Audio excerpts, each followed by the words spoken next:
Let me go, Connor. It's no imagination, it's the paper that I'm chasing. Never basis, slapping faces, say this on the normal basis. Looking at me, I'm feeling myself incredibly. I'm moving stuff, possibly you lose your health from the damage I done dealt. Kamikaze snatch up your body for autopsy. You acting hella oppy, wasting time to try to stop me. Kinda like your only hobbies hanging out in the fucking lobby. Don't get no boss, you preach your meat just like that fucking rocket. Success to daily plan, born on property and land. All you bum niggas can't scram. If you can't scam, it's a high demand. You're whack, you need to quit. Keep your day job, use a bitch. With that switch, I'll cause a bliss. First aid kit for your upper lip.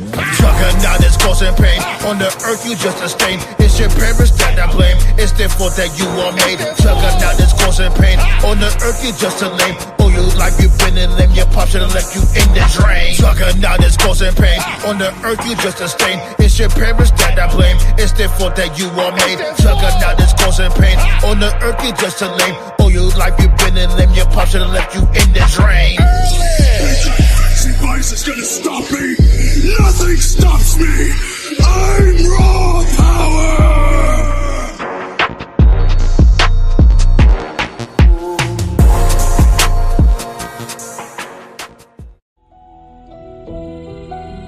Time to pack 'em up early. Yeah. South Central, what it do though? Let's get 'em. Eradicate the town, then call it ground zero. Mind your business, don't try to be a hero. I beat up the liar, applying the pressure rapidly. Like your mistress, obliterating your salary. Chasing in the places that's gotta be spectacular. When it comes to life, you can't be the passenger. Bring that massacre one day, be coming after you. She fired you because you couldn't manage her.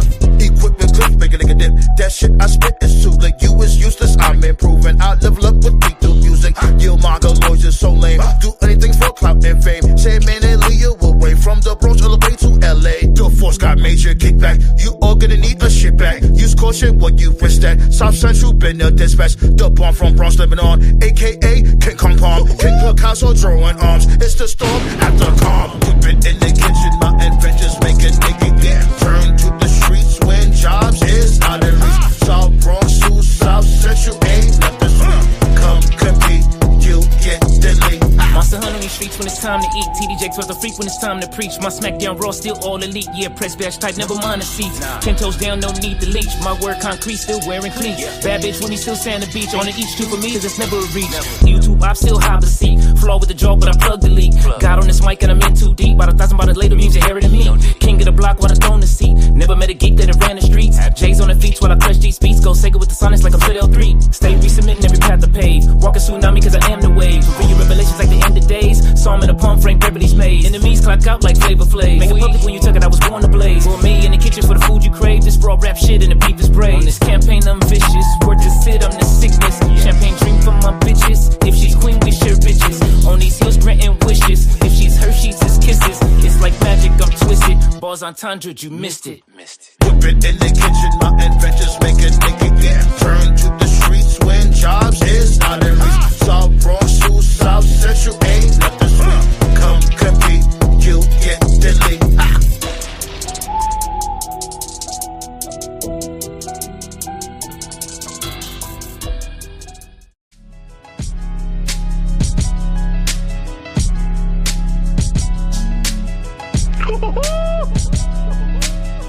Currently, everything a nigga can afford. Rich people living good while practice soar. Our president's acting like a fucking whore. Make him take his medicine, put it in his applesauce.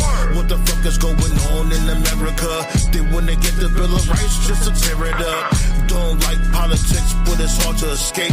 Every time I turn around, the bullshit's in my face. Got it on the TV and the phone apps. Soldiers with unnecessary toe tags. Nothing but distractions, but we waking up. Release those files, stop spoon feeding us. No equality when it comes to the colony. Land under free, that's nothing but a mockery. Day by day, we rule in the climate. The inner thought, train of thoughts.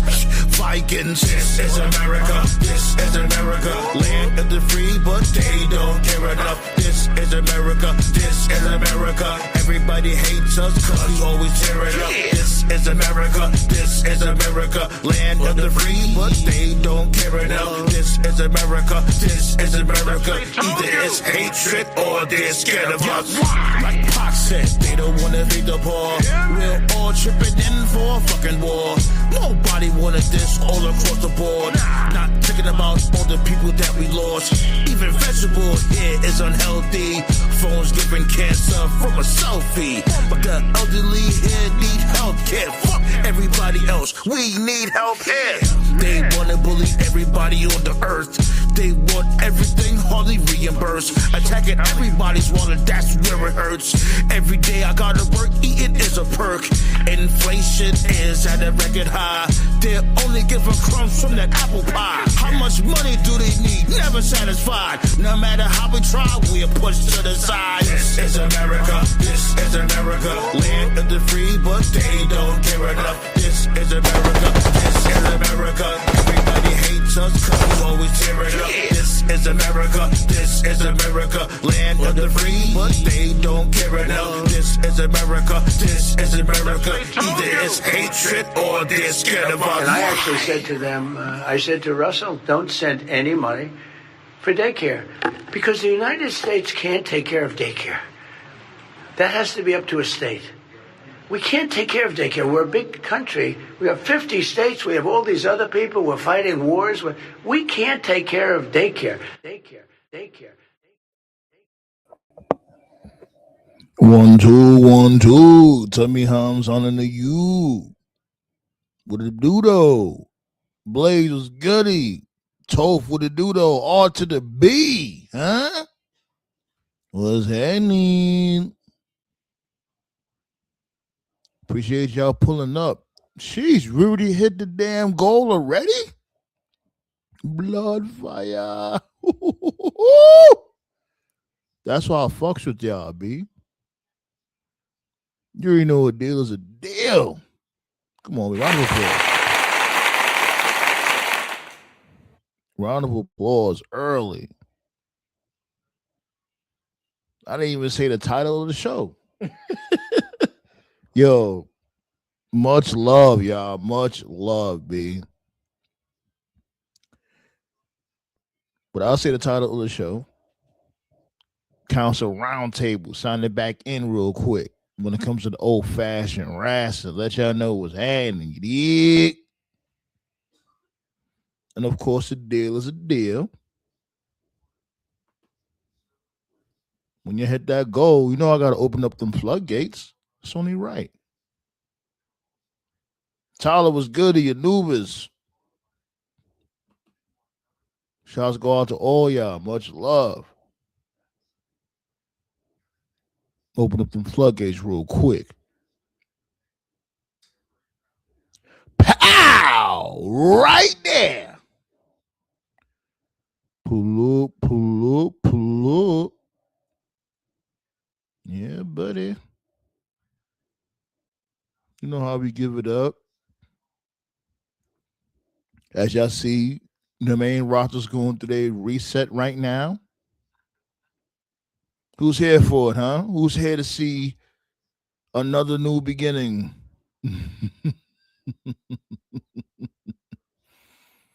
Oh, man.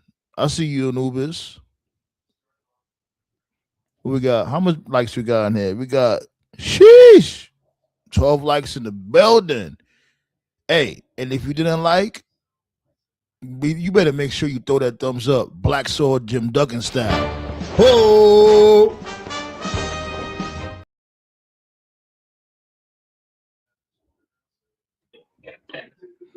Got my dude Anubis in the building. With the doodle. What's up? Man, How you been? It's been a minute, man. How you feeling, sir? They switched me to night shifts, but the day they had me come in for a day shift because a couple of people quit. So I was able to actually catch a show. Appreciate it, B. My dude Anubis pulling up to say what's up. You already know the vibes. Yeah. I saw the title of the show. I'm like, of course they pull him over. He getting another nigga wake up call. Do we? Of course. Yeah, they're not gonna. Ever since OJ, they're not letting anybody forget. Mm-mm-mm. Did you know what that was about? Nah, I ain't even know. I just, like I said, I saw the title and I was like, damn. Yeah, the video's out there. Ah, I ain't gonna play it or whatever because I think it came from TMZ, so you already know. yeah, they always want their shekels. But yeah, so I don't know what happened. Like I said, I ain't really kept Yeah, up on the news except for the mass firings. he had came from I forgot where he came from, but he was on his way he was on his way towards somewhere, and they had pulled him over. Looked like they pulled him over by like a convenience store or a gas station or something like that, Mm, and he had to show his license and registration. really? I was saying the same thing too, babe. Like I think the cop just wanted the autograph. Yeah. Well, they did. Remember, they did the same thing to Terrence Bud Crawford the same night he won his championship. Same Hmm. night he beat Canelo, they pulled him over too on Terrence Crawford Day. You know, they had a big thing in the city, and the cops Yeah, still messed I with him. heard about it. Right. Blaze said the cops pulled the rock over because he had dark tints on his window. What state was he in? He was in LA. Okay. Well, there you go. And I know as soon as he rolled them tints down, the cops like, "Oh my God, are you Dwayne Johnson? Oh my God!" Yeah, I think LA does have a tenant window thing. I forgot. It's been a while since I've been there. Because if he got dark tints, that means that's a personal vehicle. So you knew when you ran his place who the fuck that was. Yeah. Oh, I didn't know that. Ain't no rental car gonna have tints that dark. That looks like a personal vehicle. No, that's what I So they mean. Like personal vehicles with tents on them. God, it's the rock. Let me pull him over. Yeah. Yeah, he definitely wanted the autograph. So there you go. Or they're probably thinking, what nigga stole the rock car? Right. The Rock probably like on his OJ Simpson shit. He was like, I'm Yeah. not black. I'm Dwayne Johnson. That sounds like a black name, dude. I've been fooled before. I got a white friend named Leroy Hayes, dude from Idaho. Tyler said FTKO. Of course. That's on daily. That I don't even know. It's not even like I didn't even know that had to be stated, Yeah, like but it does need to be reminded. main event, right? WWE main event. Like it be Yeah, live streaming and shit. And during the live stream, they was showing nothing but FTKO throughout the whole chat. that's fair. And he said, rightfully so. They deserve it, which they Yeah, do. they totally do. That don't mean Hunter's off the hook, but I saw the list of firings and I just went, And that's I "Hey, don't like that. And that's the thing. I don't like that. You notice it's like they're trying to sway the attention away from Triple H. You notice that shit, right? well, you know what? And I hate bringing this up, but it's the same thing with Drake and UMG. It's like, no, I don't defend UMG, but right now they're defending hip hop, so I got to go with them. But fuck them all day. Yo, wow, okay. Now you talking. Because I You know what I agree. mean? It's like, I agree. 'Cause it's like, yo, my dude, like Drake, you can't sit there and want to sue somebody over a diss track while you're dissing motherfuckers in your music too. It don't and work while you like had them that. pull tracks for you already. But it's like it's sad because I gotta stand up.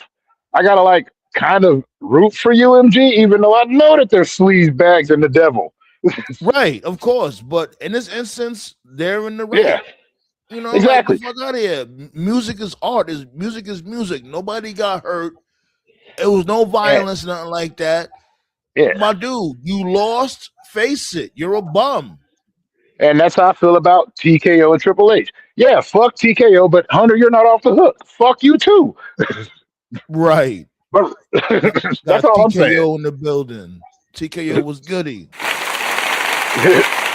Much love, man. And that's what made it awkward. The minute he popped up, I'm like, please don't let him think I'm talking about him. Oh man, what up? What up? Yeah, we had But, talking about a little bit of Drake, a little bit of TKO sitting there trying to I guess be Triple H's shield. I'm sorry. First off, Drake don't really annoy me. His fucking delusional ass fan base does. Like Right. they do not live in the same reality. Like I've grown to see that. Dude, I'm still getting told that he won, and I'm not even a fan of either of them. I'm an underground head. Unless your name's Brother Lynch, I don't give a shit. But even I know that K-Dot beat him. Yeah, it's like you don't have to be a fan of either. It's just logic. Yeah. Plus, I ain't gonna lie. I ain't gonna lie. I used to watch Degrassi with my kids, and when he first released that first song, I'm like, this is okay. And then a few years later, I find out he's a superstar, and I'm like, why? And then I heard another song, and I said, you know, he doesn't believe anything he's saying, right? That's my He problem. don't I believe can't. because he be stealing from motherfuckers. Like he's been doing this shit for years. He be People stealing don't from get what I people, mean.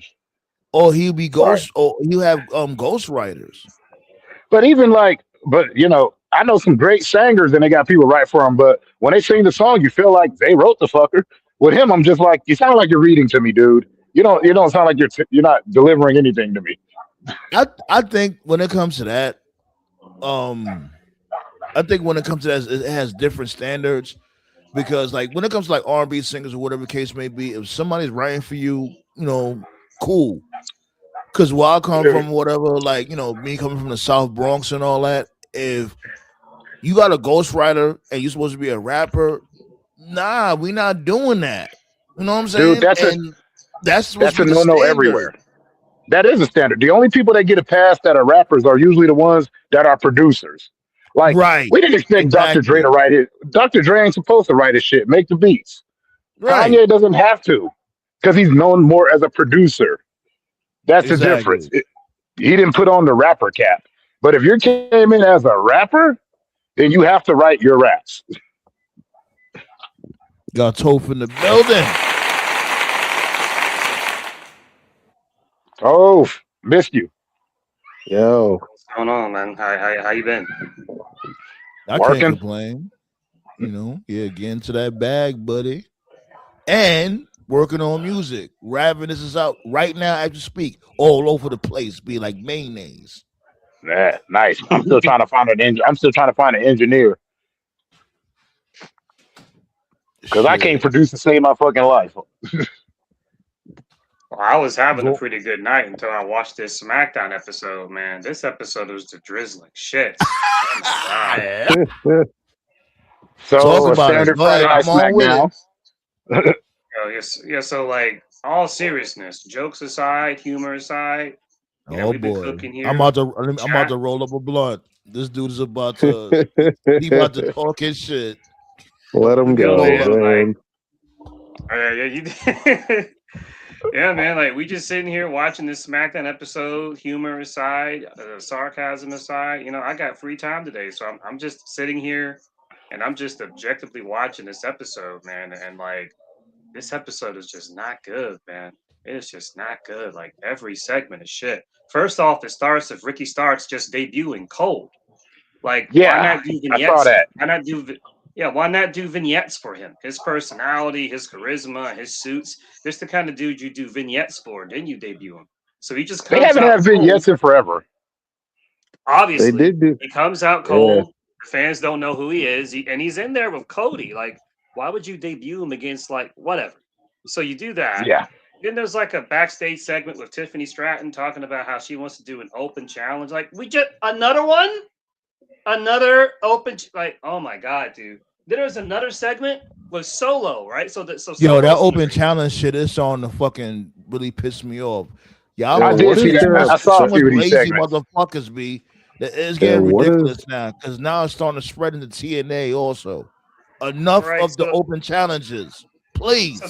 So then it's like now like, but to me the most egregious part is like the Solo segment. So there's a Ballet segment with with the Solo. Yo, There's a segment with Solo, and then he gets interrupted by the Usos. And Jay legitimately is like, he's literally making up lore. He's making up Yeah. lore. He's talking about like, yo, the Tongan Death Grip is a banned move. When? When was it a Never. banned move? He's like talking about you're not supposed to use it against family. You ain't supposed to do that on Roman Us. And then Solo, he starts saying shit like, I don't acknowledge Roman as the tribal chief. Nigga, Yeah. you had the match on the Netflix debut for the Yeah. Ulafala. You said in the fucking segment before you fought Roman, if you lost and he had the Ulafala, you would acknowledge him as the tribal. They're literally retconning shit in real time. Hey, I'm like, wait a what minute. the Before you You're go right. on, the reason why the Tongan death grip could never be banned is who the hell gonna tell Ming it's banned? Who telling Right. Haku that that shit's Yeah. banned? You go over there and tell him that shit. That's why it wasn't banned. Right. They did that, and then there's a segment with Sami Zayn beating up the gingerbread guy. Now there's going to be a segment next week where they're going to do a funeral dedicated to it. I'm like, this is some 95 Vince shit. Like, I this is feel not like I even AI jinxed. booking. I ain't gonna hold you. I feel like I jinxed it in the group chat because I mentioned that they did a funeral segment for Xavier Woods' trombone, and now they're doing one next week.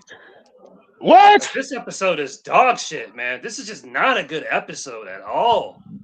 The Hey, are only the writers good, trying to get the themselves only, fired?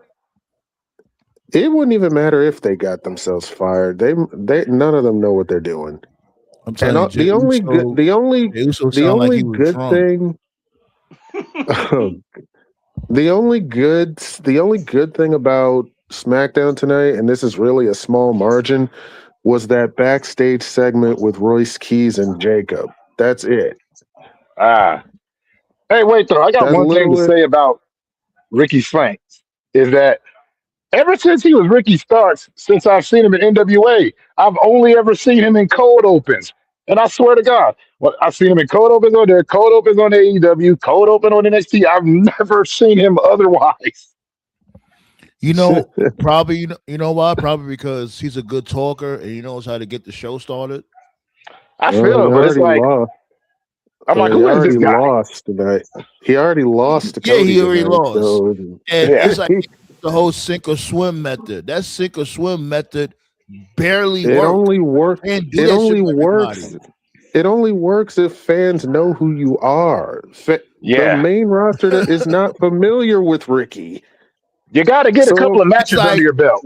one of the rare motherfuckers that it worked for was like Taz or something. And after that, it didn't work because remember Taz, they did the sink or swim method with Taz when it comes to Kurt Angle. Because Yeah. Kurt Angle was somewhat of a he wasn't like up there yet, but he was he was somewhat of a legitimate competitor at the time. Yeah, And but at the they same had time, Taz do that. He came out looking like a badass at the Royal Rumble, yeah. but that shit don't work for everybody. But he had vignettes right. before that. They set him up with some Well, yeah, you're vignettes. right. Yeah, you're right. I forgot Even about I that. with remember but those. even with the vignettes though, motherfuckers watched ECW. They know who Taz is.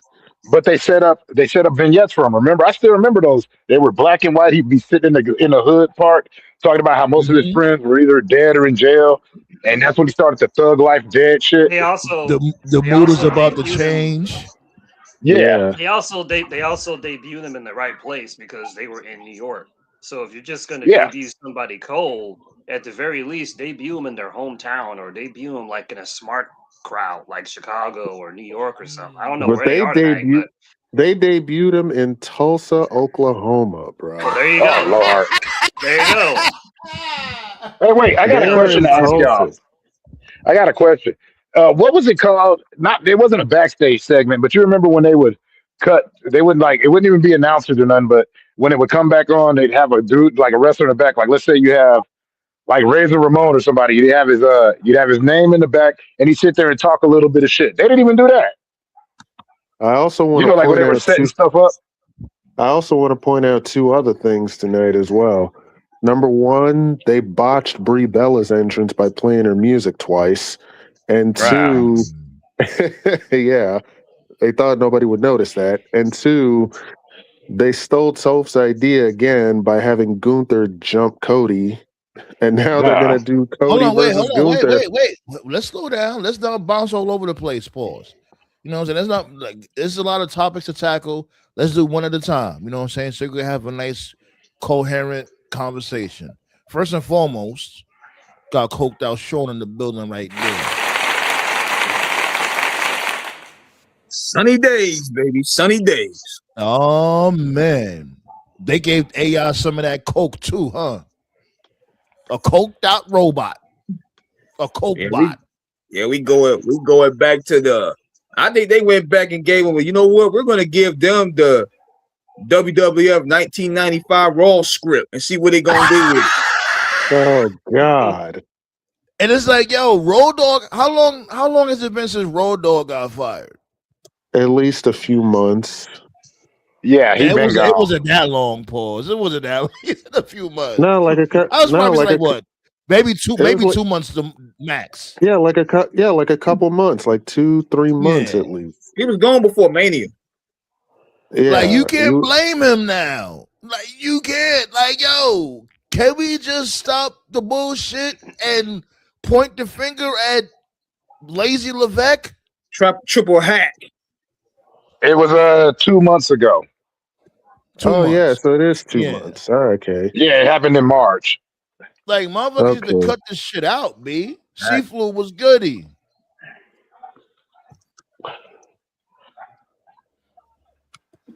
The coked out Sean, what you think, man? You watched the show tonight, sir?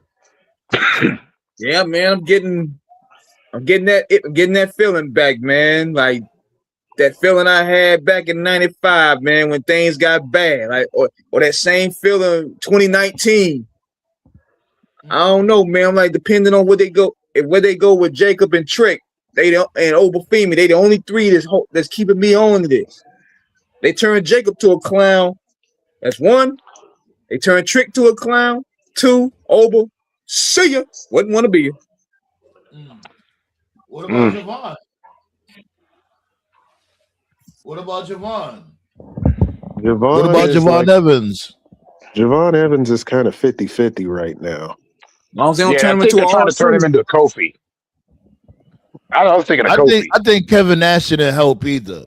Kevin Nash sitting there saying, "You acting like Bojangles." It's like, yo, damn, my dude. Like, I mean, they gave him the jobber debut. They didn't even debut him on TV. That tells you everything, right there. Well, at least they ended the show with Fatu and going at it with the MFTs. Yeah, he just did the death grip and put Hikaleo through a table. But it's like, here we go again with another bloodline civil war. Like, yo, we're tired of seeing y'all Samoan motherfuckers be. Why the fuck we can't? Yo, seriously, on some real shit.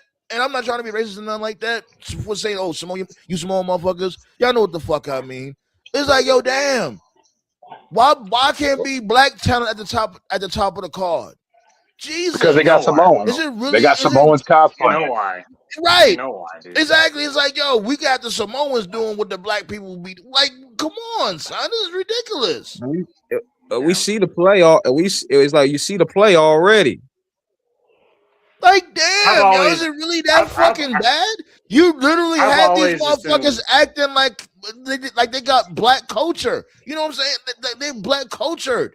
Why the fuck is cool for them to act like how they act like us, but we can't act like how we are? You know what I'm saying? Our upbringing. You know what I'm saying? Because of the Booyah tribe.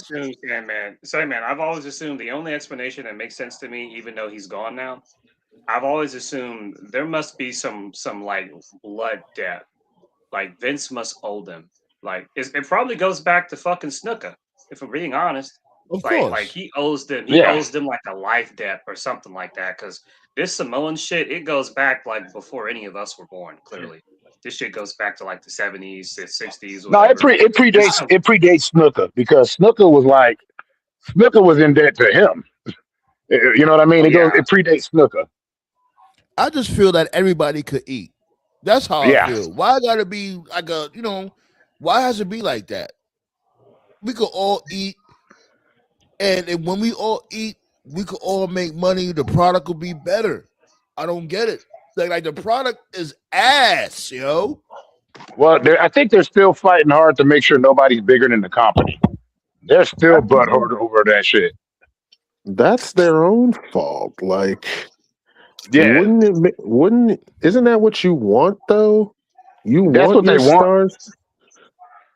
That's what they want, but at the same time, they're still butthurt over their own mistake.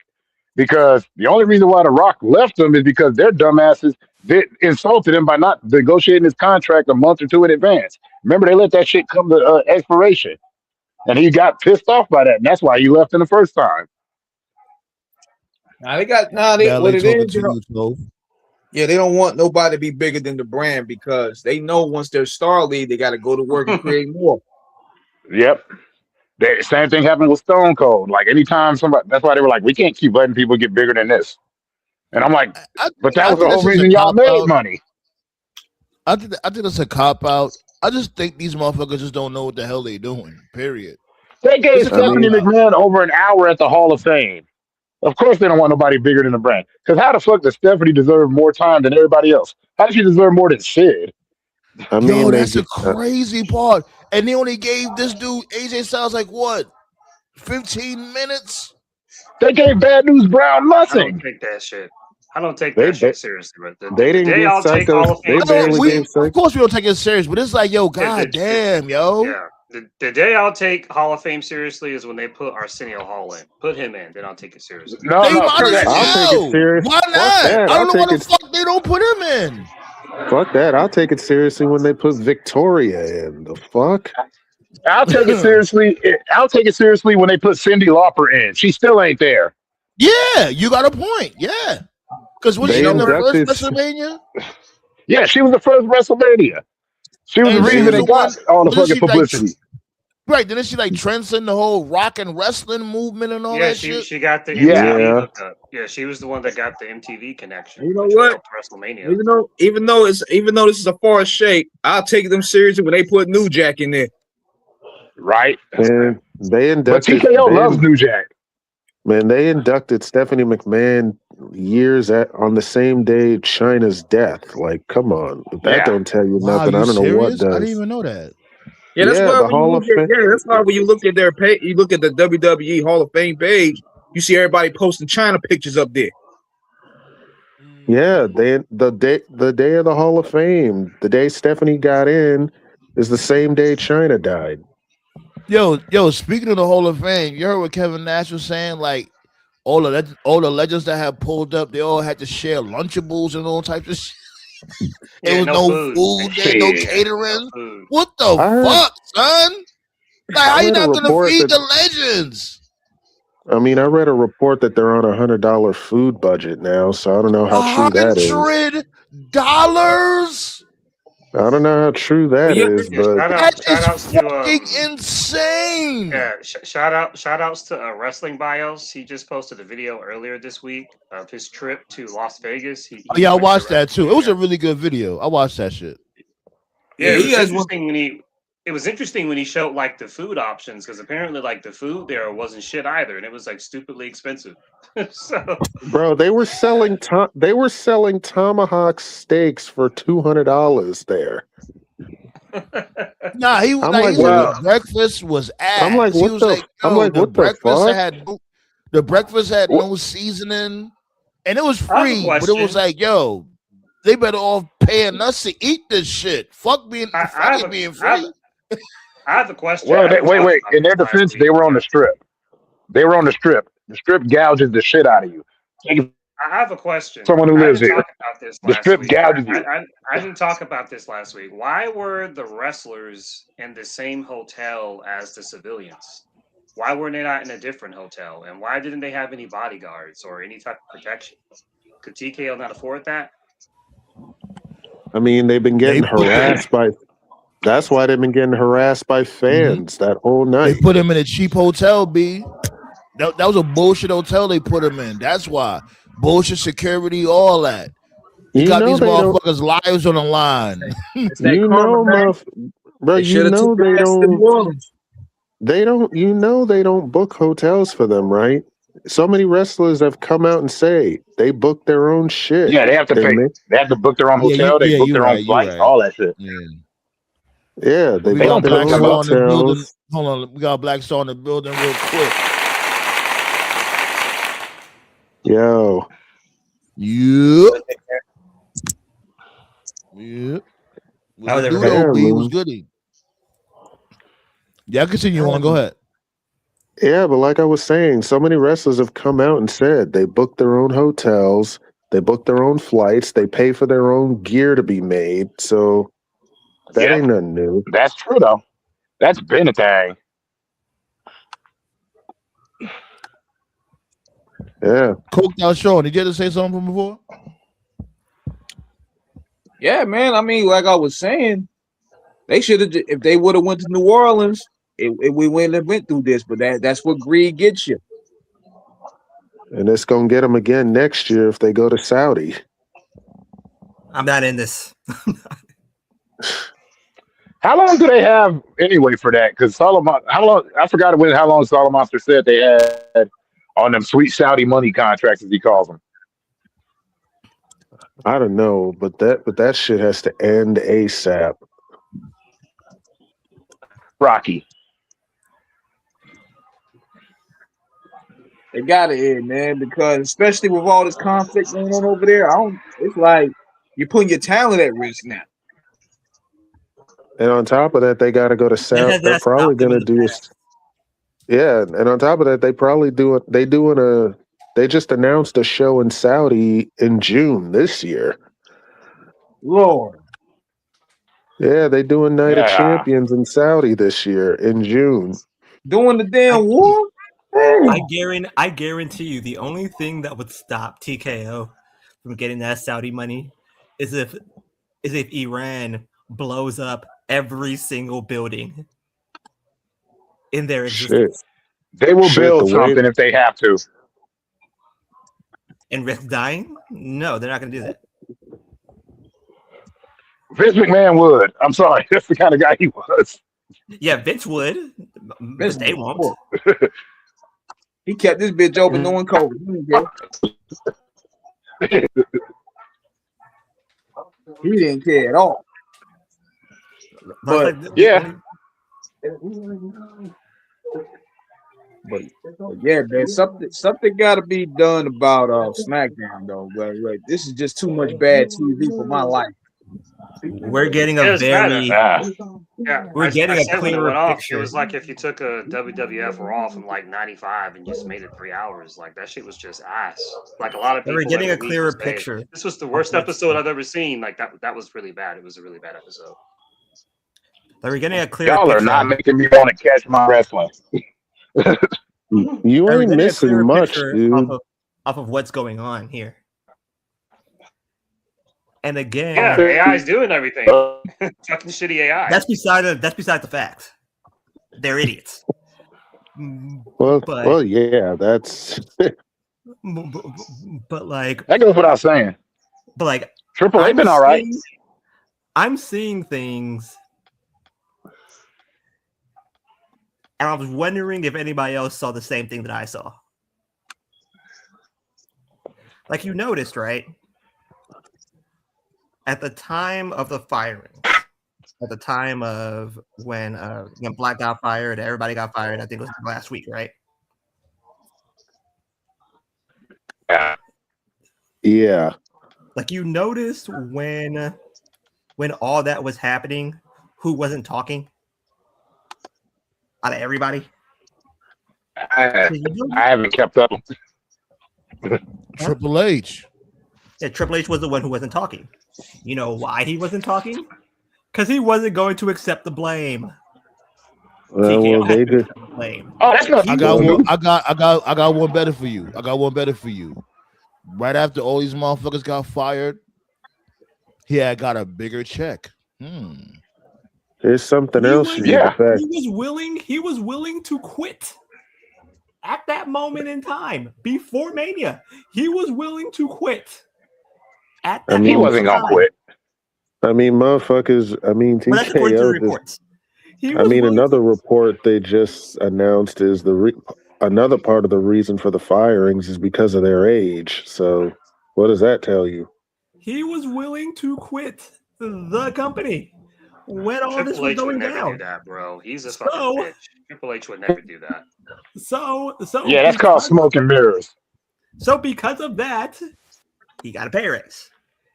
He still isn't talking. Oh, by the way, gotta quit, bro. That's bullshit. That dude is a bitch. You're thinking that? Also, No, can we kill this he doesn't have the narrative? balls to admit he lost to AEW. He doesn't have the balls to admit his father-in-law is a pervert. He doesn't have the balls to stand up to Brock. He doesn't have the balls to stand up to Rock. But I'm supposed to believe he He was quit. willing to quit when He's a Vince bitch. was around. He said, "I had enough of this shit." You read the text messages. So, man, look, stand up. He Look, stand up. stopped giving a fuck. I also want to. I Y'all must also want him think to we should. die. Then if you gonna stand up to Brock, y'all must want him to die. Also, Yes, can we kill exactly. You want him to die? this? I also want to He was point out. Can already we near kill this death. narrative too? Can we also kill that narrative as to why people people getting fired because of old age? Can we just kill that narrative? Yeah, that Yeah, that's came up with that because I ain't heard that one.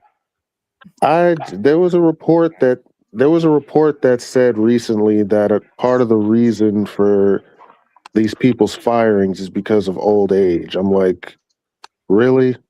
Bullpucky. Yeah, there's a lot of damage control. I saw one earlier Fucking today that plus- said TKO wasn't a fan of scary gimmicks, and that's why Alistair and the Wyatts got axed, and The Wyatt said Six. Taker. Fucking That's plus- why Taker doesn't do Dead Man anymore. That's not true because Taker said himself when he retired, "You'll never see Dead Man Taker ever again," and that was before any of the TKO shit even happened. So, I'll say this. I'll say this, right? This is the reason why they're not a fan of scary gimmicks or what may have you. It's because when it comes to gimmicks like that or characters like that, it requires work. They don't want to work. Work Why and do you think commitment. everybody has to Yeah, they're not overchallenge committed that? to the bit. Let's stop that shit immediately because AEW isn't willing to work either. That's wrestling fucking wide. So let's Well, just stop that. Well, Of course, AEW ain't I really, get it. No, I Now. definitely get it.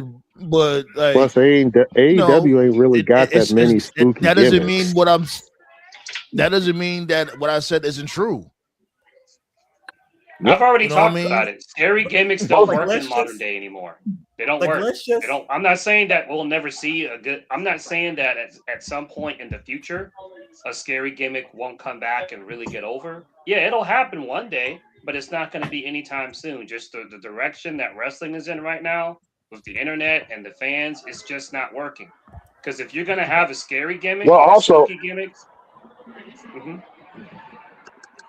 All I was gonna say is nowadays, I don't think that like wrestlers don't really want to be wrestlers. They want to be stars. They want to be, influencers and stuff. Nobody wants to be wrestlers. They want to Here's be the thing: they don't want. They don't be, want. Go ahead, Chiquille. Go ahead. No, I was just gonna say I was agreeing because they don't. Not a lot of them want to be wrestlers because you hear the stories about them not really wanting to perfect their craft. But Yeah. why do you think? But why do you think someone like Danhausen is over? Because he He's not lives re- his gimmick. Exactly. Yeah, that's like, what I was gonna say. he's It's a like, you have gimmick. a Here's the scary other thing gimmick or too, right? Check it. This is what I was gonna say. This will kill that. What kills a spirit is management. Look at the stuff that they go through. Say like if you've been sitting here, you've been honing your craft, you was a shit, and then you just abruptly get fired, just like that. No explanation, no nothing. Just pack your bags and leave. And that's not only discouraging to you, but to your colleagues, your friends, whatever the case may be. You know what I'm saying? That brings motherfuckers to a point like, yo, what are we doing this for? It So sitting on does, the bench is believe it better? or not. It's Yes, sir. Sitting on What, the Black bench is Zone? better? it's also Sitting hard. on the bench is better. Hold on. What you said, Black Zone? I said so. Sitting on the bench is better. It's not better, but it's like they put them into a stalemate. It's like, yo, what are we gonna do? Like, yo, we seen motherfuckers try hard and ended up being better than us, and they got fired. So it's like, god damn, Yeah, what I was gonna Well, say that's is a that territory. it's demoralizing. yeah, what I was gonna say is that for Yeah. And for motherfuckers scary never times, get it. for- Motherfuckers never get an explanation. Do you notice that shit? Do But you there's know? no such Seriously, do you thing. notice that shit? There's no such thing as a lifetime contract. Let's just stop that. Everybody wants a Yeah. lifetime No, contract. no. Nothing. It don't even have to be a lifetime. We not gonna do that. It don't even have to be a lifetime. There's wrestlers there that was signed for like 5 years and get cut in year 1 before the first year's even up. They get cut. Good brothers. And it's Good like, brothers. yo, we just signed a 5-year contract. Good Oh, it brothers are don't fucking matter. Trash. Stop that. Stop that immediately. What? They're fucking trash. It don't matter. You signed them. You It's said like, they're yo, fucking if trash. they was trash. No, agree they with was you. trash. They was trash when you signed them. And now you don't want to use them after they got signed, and you want to just release them. What was they supposed to do? You're not giving them. You're not giving them anything. Like look at these dudes with the Good Brothers, the Bum Brothers. They signed these motherfuckers to a 5-year contract for what? They're trash, and they've been trash. But they wanted to end up firing them within the first year, maybe the second year. I'll give you that. I'll tell you why. It's like, I'll yo, tell you why. you thought they were I'll going tell to you why they did improve? that, bro. I'll tell you why they did that. I used to always joke about this with like my family and stuff. You know, like when you're out knock driving, it off, you know, B. Like, you know, like when you're out driving, like in whatever city you're in, and you see like that building that used to be something a long time ago. Maybe it was a Pizza Hut. Maybe it was a beauty salon. Henny guy was good. You know, and it has like those signs, you know, where it's like call this number to get the pricing for it. Like if you actually call those numbers, like to see how much it's for, it's like for this like absurdly expensive price. It's like why is this small building like $500K? Why? It's because of these petty white dudes that are like, you know what? I'm just gonna let it sit here and collect dust, then let somebody else do something with it. It's the same concept with wrestling. That's what's going on, man. It's like they signed these people to contracts because they don't want them to go somewhere else and be used. So they'll just sign them, like the Escobar dude.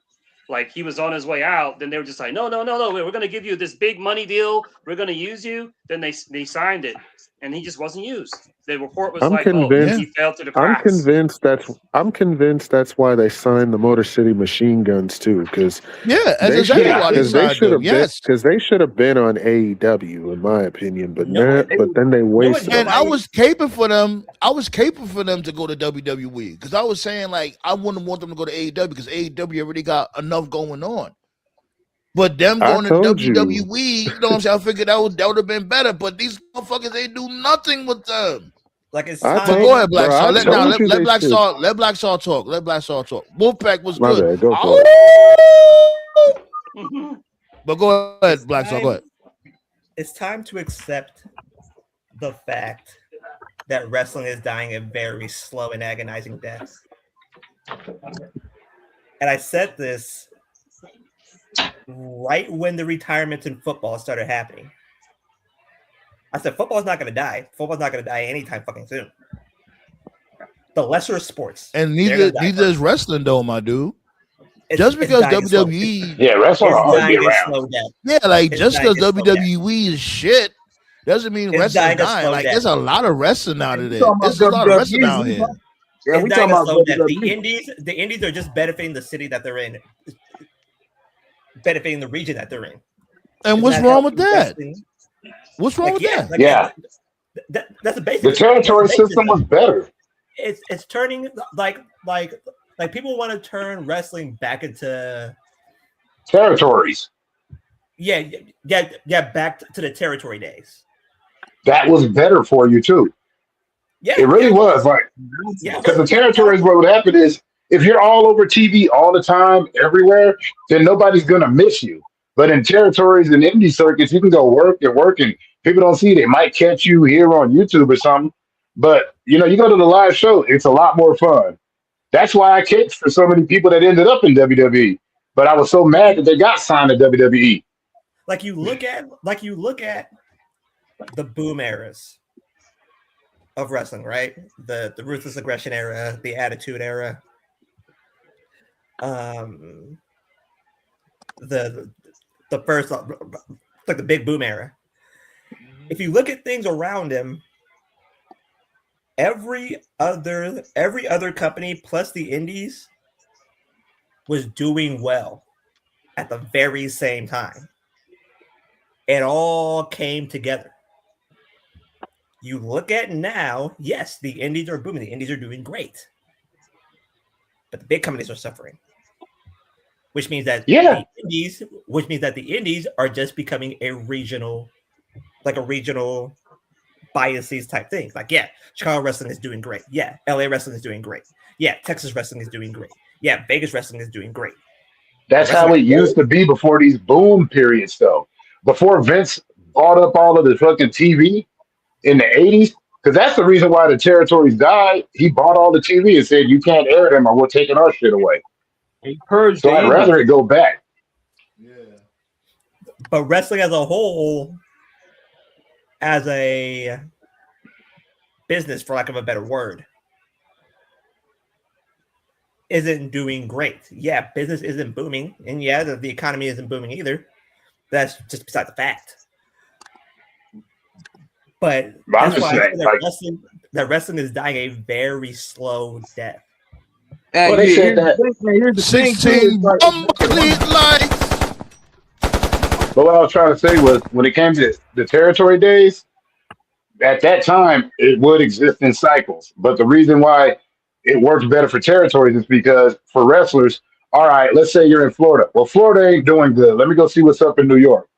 You know what I mean? You go out to New York where people don't know you. You build up something. Then you start to wear down a little bit. You're like, all right, let me go see what's going on in Kansas City. You know, every territory had their own thing going on, and they would have ebbs and flows. There was no big over company. Yeah, It does like suck having- though, because every promotion out here where I live at is far away from me. Excuse me. Every promotion out here is far from where I live at. You know what I'm saying? That should be like Yeah. an hour drive type shit. Like, you know, I got territories in Vegas, and there's even I didn't know there was one in Reno, but they got their own. But every city had their own thing, and it worked out a little bit more because you know I kind of would like to see how that would go with the internet because it was cool to like I was tracking Darby Allen before he signed to AEW because of MLW, but I'd watch his matches in other places. That's how I saw him go against John Moxley. Yeah. I remember when Moxley came out to Vegas and him and Kevin Cross had a stare down in the ring. And then his wife stepped in the middle, started screaming, and they both backed up like, man, this bitch crazy. But that was stuff that only you could see there. Oh, look at what the Dynasty was. That was the name, right? Dynasty and MLW. Yeah. Yeah, look at this dude MJF now. You know what I'm saying? Top star in second promotion in America, doing his thing. Like it doesn't, like I said, like it doesn't really matter because, like I said, and you guys can close your eyes all you want, and you guys can deny it all you want, but I see it coming true. Wrestling is dying a very slow death. My dude, wrestling is never. Here's the thing, right? You mean mainstream wrestling? That's what you might mean when it comes to mainstream wrestling. Because wrestling itself in its art form will never die. No, that's the same as people saying that hip hop is dying because there's nothing on the Billboard charts. I will say this. Then you don't listen to hip hop. I will say this though, and I don't talk about crowds anymore. We're pretty much like all on the same. We're all pretty much like on the same page. Like especially like myself, Sandman, TKO. I've never understood crowd shaming, whatever. Like because as we've seen tonight, you can have a crowd of 10,000 people and like they're just on their phones. There is an uptick going on with AEW. Their ticket sales have actually been going up. And I didn't say this on Tuesday. I was watching Dynamite this week, and the opening was MJF against Kevin Knight. And it was a good match, but I was watching the match, and I was like, man, this crowd is really loud. Like louder. I mean, again, like, it's great that they're reacting to Kevin Knight, but I was like, this crowd is like, they're louder than they should be. So then, like, when the show went off, I saw WrestleTix on Twitter, and they posted that the previous Dynamite they just did, that's the highest crowd they've had since 2024. They clocked in at 5,000. Well, of course, though, my dude. Come on now, you know why that is. What? You know why that is because when it comes to WWE tickets, you got to give a kidney. Yeah, like most of us just want to see some wrestling for you know what I'm saying, for a good price. What I was saying is that like AEW hasn't had a crowd. AEW has not had a Dynamite crowd that big in quite some time. Like their pay-per-views are great, but for their local TVs, they've been booking these smaller venues these past 2 years. So having over 5,000 people there, obviously for WWE numbers, that's small, but for them, that's good. And I know Yeah. TKO, you said this as well. Like the past, I think 3 AEW pay-per-views in a row, like they were already like nearly sold out before any matches were even announced. So that's Yeah. like a positive uptick for them. So there's See, definitely see, Black some Star. momentum. Even Wolfpack was saying this. I didn't even cut you off, my dude. My bad. But I was wanting to Council. say, Black Star. Like, see, even Wolfpack said the same thing. Like, when it comes to mainstream wrestling, we could all agree, like, yeah, that may be coming to an end. But wrestling as an art form, that's never gonna fucking die. There's always gonna be wrestling promoters out there. It don't matter if these motherfuckers is making $100 a week. They still gonna be doing that shit. Fourth I row, think damn it. This is your chance. I'm thinking what's happening too is where they made a big mistake is you don't price out the wrestling base. That's what the No. WWE made a big mistake. You price out the wrestling base to get the guys making close to $400K a year, and celebrities and influencers. Because even when I went to Monday Night Raw, it was mostly uppity people there. I ain't really see a lot of family. I didn't see a lot of us out there. It was mostly like people that making that rich, that that high quote salary status quo, so to speak. So and that's what messes up the money, because it's like you want the family to come through. Yeah, we it was all have supposed to a be a good thing you did with your time. family. Not even Right, we Vince all would have a did good that. time. That's even more money getting spent because we're all gonna get thirsty. We're all gonna get hungry. You're all gonna want merch. We're gonna want to murder somebody. That's We're gonna TKO. cheer. Not even Vince would do that. Vince always made Don't sure. act like I'm the only one who watched their mom cuss out wrestlers on the way to the ring. But Vince understood that though. He understood that the families was the audience. So yes, that's the core. That's the core basis of wrestling anyway. You probably and UFC right now is going through the Vince same also thing. made his top star eat dog food. Let's move on. He still back in the day, price out people though. I mean, Vince was because back in the day, you want Black Star trying his best to for It's a WWE. case yo. of it's a He case trying of his both best. things can be. It's a case of both things can be right. No, Yeah, like I like what creatively, he lost his AEW is fucking doing. Don't mind. get me wrong. Like Vince lost his mind creatively, but like when it came Oh, to he's business, cool. he got it. He always was Yeah. catering to families and shit. But TKO doesn't give creative. a fuck about that. Yeah, creative. Cares about because- white Yeah. families. Yeah, creative. think about it this way. Hold on. Let Black Star go. Go ahead, Black Star. I said that he cares about white families. That's it. Yeah, Nah, that's not true. he's Vince partly though. true. That's I wanna go that's that far. partly true. Akeem the African Dream. No, I'll say this, bro. I'll say Yeah, this. true. Fucking I'm not Bianca saying was I'm there not to- saying he's not Bianca- racist. Yeah. But when it comes I to can say money, Vince is. he wants Yeah. he wants everybody Dude, money. Fucking Bianca Yeah. Belair. Bianca Belair was like a fucking top. She was like top 3 in the company when Vince was there. Yeah. As soon as Triple H took over, she went down. As soon as Triple H took over, Rhea became number 1. Does that change the fact that he's a racist? That's No, because right? Triple H. I told Again, you it's why. a case of both You things know being why right, dude. You know why Rhea Ripley's on top? He's atoning for what he did to China through Rhea. Yeah. That's China it. right Well, there. yeah, it's that, and that's just Triple H's type. Triple H doesn't get the black audience. He never has. But what I was trying to say earlier was that one thing that they forget is that, like we said, when we keep talking about families, is most wrestlers and most fans, most of them will tell you, a good percentage will be like, I started watching it with my grandparents. I started watching it with my parents. That's how you got into wrestling. Yeah. That's so a it's good like, question, yeah, Blaze. Hold on, Blaze asked, "Do WWE do Make-A-Wish appearances anymore?" That's a good Ooh, I question. don't even know. I don't even know. They're just Probably low-key not. about it. When Vince was there, he would do segments for it. Like he would have Cena make appearances, and like they would have commercials and shit for it. TKO, But all of the wrestlers used to do it. Yeah, they would. CM Punk said that. CM Punk TKO said, "Fuck every them wrestler did. kids." TKO was like, "Man, fuck them. Them kids ain't got no money, man. Fuck them kids." Well, even like back in the day, like I got a even better question. John I got a Moxley better said that. question. Check it. I got a better question. What happened to Be a Star? Where's Be a Star at? It's gone. Are they still doing that? Well, since Vince ain't there to bully, he ain't got nothing to do with juxtaposition for the bullying. He only did that because he's a bully. and they're too greedy to do that. They'd have to do like an anti-greed thing, and that would go against it. Remember, Vince did it because he's a bully. So he's like, I got to throw something out there to make it look like I'm not as much one. But with the Make-A-Wish kid, they put Definitely John was a Cena bully, on there, too.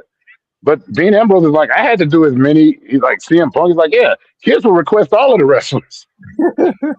There wasn't no special. Some kid would be like, you know, yeah, I want to see some titties in my face, and so they bring out whoever. What? What the fuck you say? What? Well, you Make-A-Wish kids. Some Make-A-Wish kid would be like, I want to see some titties in my face. I can't think of like somebody like, I want to see Jacqueline. You want no damn breasts in his Hey, face. if he wants to meet Trish Stratus, he wants some titties in his face. I'm about to mute this guy's mic over here. This is a kid's show sometimes. Why else would they want to meet Trish Stratus? Black Star, I think Sifu talking about you when it comes to this. He said Hakeem, the African Dream, was a rib towards Dusty Rhodes. Really? Yeah. That's even worse. That's even worse. Well, because remember, they used to say that Dusty Rhodes used to act black all the time. So they would rip on him like, dude, you're not black. Stop. No, let Black Star respond to that. Black Star, you there? Yeah, I'm here. I was reading an article. So was Virgil. Virgil was a rip on Dusty Rhodes. Seaflu was responding to what you had said. Yeah, but that doesn't mean that it wasn't ultra racist though. That's why they created Virgil also. Virgil, because Dusty Rhodes if you renamed want to be Virgil. technical, I see some people say that the way they portray Oba's racist. They got him beating his chest like he's King Kong or some shit. You know what? You really want to go that route? If you really want to be technical, African war dance though. If you really want to be technical, everybody in the WWE got it already. Like remember Jimmy Wayne Yang? Yeah, they had an Asian as a redneck. I said that from before too. I was saying that Vince wasn't only racist towards black people. Vince was racist towards everybody. The Mexicans, they had the Mexicans drive out in Juan Deere lawnmowers. Good Lord, the Juan Deere. Jesus, right? Not even Lord, John Deere, Juan Deere. Like the fuck? And every Asian racist gimmick. My favorite racist every Asian was a freaking karate expert. Kerwin Wright. My favorite racist gimmick. Yeah, Kerwin Wright. Perfect example. Oh God, Kerwin White. He was working. God rest his soul. If this dude Indian died, that shit would have worked. I died laughing. If it ain't right, white, it ain't right. God, I fucking died laughing. I swear. Yeah, that shit was great, man. That shit was working. Hilarious. But yeah, I was gonna say Vince has always been he's racist toward anybody without money. I wake up every morning. Chavo was like fucking sad because Eddie died. He was sad. Yeah. So like after it blew over, in his hotel, he was probably like, fuck. Because that was like the biggest push he was ever gonna get. Yeah. Wait, did you ever hear the story Patrice O'Neal told about Vince? Remember that wrestler Tiger Ali Singh or whatever? The one with the turban? Who wasn't really from there? He's like Vince, he said, yeah, I'm Tiger Ali Singh. Wasn't he with Lowdown? Yeah, but he's like, I was on the plane with Vince and he's sitting up there. He's like, he's telling him, he's like, dude, my family's there. Please don't make me wear the turban. It really offends them. And he's like, Vince goes, I don't give a fuck who's in the audience. Put that fucking turban on. Y'all heard about that, yeah. Patrice O'Neal was like, Vince didn't play. He said he was a cool guy except for when it came to running the business. He was a psycho. And that's the difference between Vince and Triple H. Like Vince will curse you out, like, yo, you gonna do this shit. Or we're gonna fight. Yeah. Triple H all is this like money I pay you. Triple H will go hide in his fucking office or something like that and have somebody else do his dirty work. Yo, he's such a bitch. Yo, I swear he's a disgrace, yo. Why you guys think that he went ahead and when the whole thing with the screw job happened, he was the one orchestrated, but yet he hid because you knew Brett was gonna knock his ass out too. Yeah. Even what's Owen's widow name again? Not Owen, excuse me. Bret Hart's wife at the time. Was it who was it? I forgot her The name. one that said, "Oh, I know you had something to do with this shit." Yeah, he did. I don't know. I don't remember. Hold on, Tove. Who was it, Tove? Who was I it, know you're Tove? talking about. Yeah, that was Brett's ex-wife on the Wrestling with Yeah, Shadows. Brett's Julie. ex-wife. Yeah. Yeah, she Julie. was telling Triple H off, and Triple H didn't even give her eye contact. She wasn't even looking. He wasn't looking at her. Because she knew. She was like, I know you had something to do with this shit. Y'all ain't shit, yo. And she cursed that motherfucker. She gave him the Calgary curse. That's my main beef with Triple H at the end of the day. I said this like what was it, a month Is ago? it Julie Hart Ballet? That's who it was? Julie Hart? Yeah, I said Julie. Yeah. I can't I get didn't over hear you. I didn't hear Triple H. you. Okay. Thanks Yeah, a lot. I can get over you Triple Ballet H. and Anubis. Thanks. I can get over Triple H being a bad booker. Like, there's been several bad bookers. My main beef with him at the end of the day is, like Sandman said, like, behind all of it, he's just a bitch. He always has been. Like, to this day, everybody takes credit for the Montreal Screwjob, and whenever some shit happens, it's the quietest people who are the ones that did it. Triple H has never once talked about the Screwjob because it was his idea. He did it. For like 5-6 years, he called NXT the main roster. He said it was the main brand, and then they lose to AEW. All of a sudden, it's developmental. You're making appearances at every single fucking scrum when you're selling out and everything's going good. But then when things go bad, you fucking ghost. Your father-in-law is a piece of shit, and you have nothing to say. But then Cody and Cena and everybody else actually, like, he's a bitch. He's a fucking bitch. Like, just, if you weren't such a bitch, I could forgive everything, but I can't because he's a bitch. Speaking of Bret Hart, we need Bret Hart on every single wrestling documentary from now on. Yes. Why? So he could just shit on everybody? That's what he does. Yeah. We just need one But person. sometimes it comes off like jealous. Sometimes it comes off like jealous lovery, like scorned wife. I'm like, chill, Brett. But I get it. Here's what I think it is when it comes to Brett, right? You know, you ever heard that saying that you can't fight every single battle? You ever heard that saying before? Brett is like, nah, I'm fighting I'm fighting them all. Now, you know what? I'll be honest with you. If you were to tell Brett, you know what? If you were to tell Brett that and he goes, nah, nigga, I'm fighting every battle, I couldn't even get mad. I'd be like, yeah, you're Brett.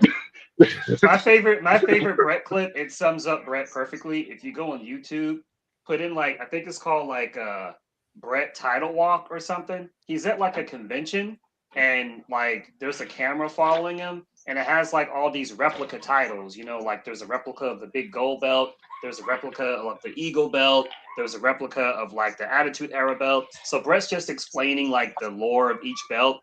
Then it shows the modern day WWE belt, and Brett's like, "Oh, this title's a piece of shit. Nobody wants this." It's just dude, it's a replica title. You don't got to go that hard on it, but nope, he just can't help it. You can tell it's a piece of shit. You can tell. And fuck Goldberg while I'm at it. You can tell the exact moment Brett stopped giving a fuck. It was right when he turned 50. He barely gave a fuck in his 40s. He barely gave a fuck in his 40s, dude. Yo, whose dogs is that wilding out backstage? Hey, mine. Somebody. Yeah, mine. I just had to go check. Fights going on back. This dude Black Soul got dog fights going on in the background. Hey, I got my money on that pit bull, B. That was me, and I was checking on my dogs. I got a farm. My bad, Black Soul. My bad. I got a farm, dude. I got to check on everything. Got to make sure the dogs ain't killed the ducks or the chickens or the rabbits. Yo, I got $5 on the pit bull, B. Nah, but you could tell, just when he called Hogan a little piece of shit, I was like, oh God.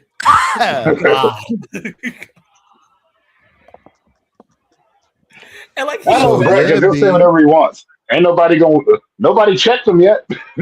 He spent time ripping Goldberg, and the question wasn't even about Goldberg. He just went straight to him. I respect him for that though. But nobody's gone to check him either. Ain't nobody stepped in his face to say shut the fuck up. I was like, what? The only person he gave respect to was HBK, and that's because he stopped giving a fuck about it. Yeah. Nah, he still calls him gay under his breath. You know he does. Yeah, he probably does. I forgive the homo. Like Brett, we wasn't even asking about that. Pink and black tights. What the hell is that all about, Brett? But yo, I'm surprised Toph hasn't given us the Diddy update. Stop caring about that, Toph? Yeah, pretty much. Huh. Okay. I've been getting this David crap all over my feed. I'm like, I don't even know who that is. Yeah, David. He's a Yeah, pedophile. he needs No, I know who he is now, but I don't know what he's famous for. Get buried alive. I don't give a fuck if nobody say, because there's actually people caping for him, believe it or not. There's always people caping for somebody. That motherfucker needs to get buried alive. They got people but all I'm saying is there's always people caping for the wrong people. Like all the time. They still cape for Diddy. But here's the part that I don't get. Hey, we almost at 20. Oh, sheesh. Shots going to my dude Black Short Jim Duggan when it comes to that. Oh. Yeah, man. No. But like, he met the girl when she was 11. How? How did the parents not say? What the fuck is this? How? I'm clipping that. I ask that question every time something like this comes up. Every time something like this comes up, I'm like, how? To the point where I just gave up trying to figure that out. My dude Black Sauce and how? House Wade. Nobody said what the fuck is this? What the fuck is this 17-year-old hanging out with my 11-year-old daughter? Nobody said that. I'm just and that's the thing that killed me because it's like, yo, this motherfucker, like, yo, you see, the girl or whatever, you can't tell this girl's underage, B. You know what I'm saying? Yeah. Here's another thing. I'm pretty sure he knew. Moreover, you can't just say no. Here's another thing too. Very graphic. They said that when he got the chainsaw, he removed one of her fingers because one of her fingers. Whoa! Relax. Don't do too much. Yeah. We get away with a lot, but that right there, that's too much. And this roundtable she had tattoos, basically. She had tattoos. Roundtable just went from PG-13 to rated R real quick in a hurry. Yeah, why does a kid have tattoos? That's another thing that doesn't really make any sense. Oh, they've been doing that lately forever. Like I'm sitting there, I'm all like, she's 11. You can't tell that she's 11. You can't tell by her voice that she's 11.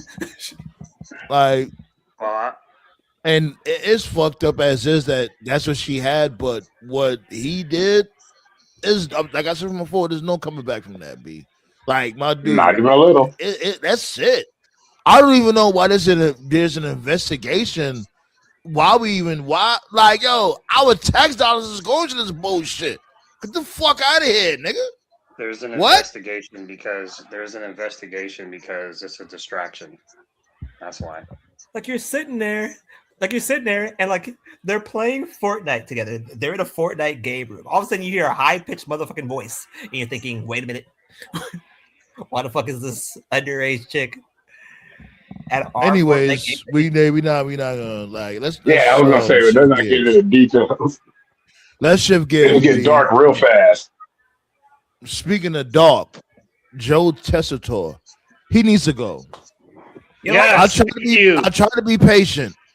I tried to be patient with Joe Tessitore. I really have, but yo, my dude, that motherfucker is literally a downer. Like, oh my god, go ahead. Yeah, I crashed out on him earlier tonight. Like, Hobbs came out and it was like no reaction at all.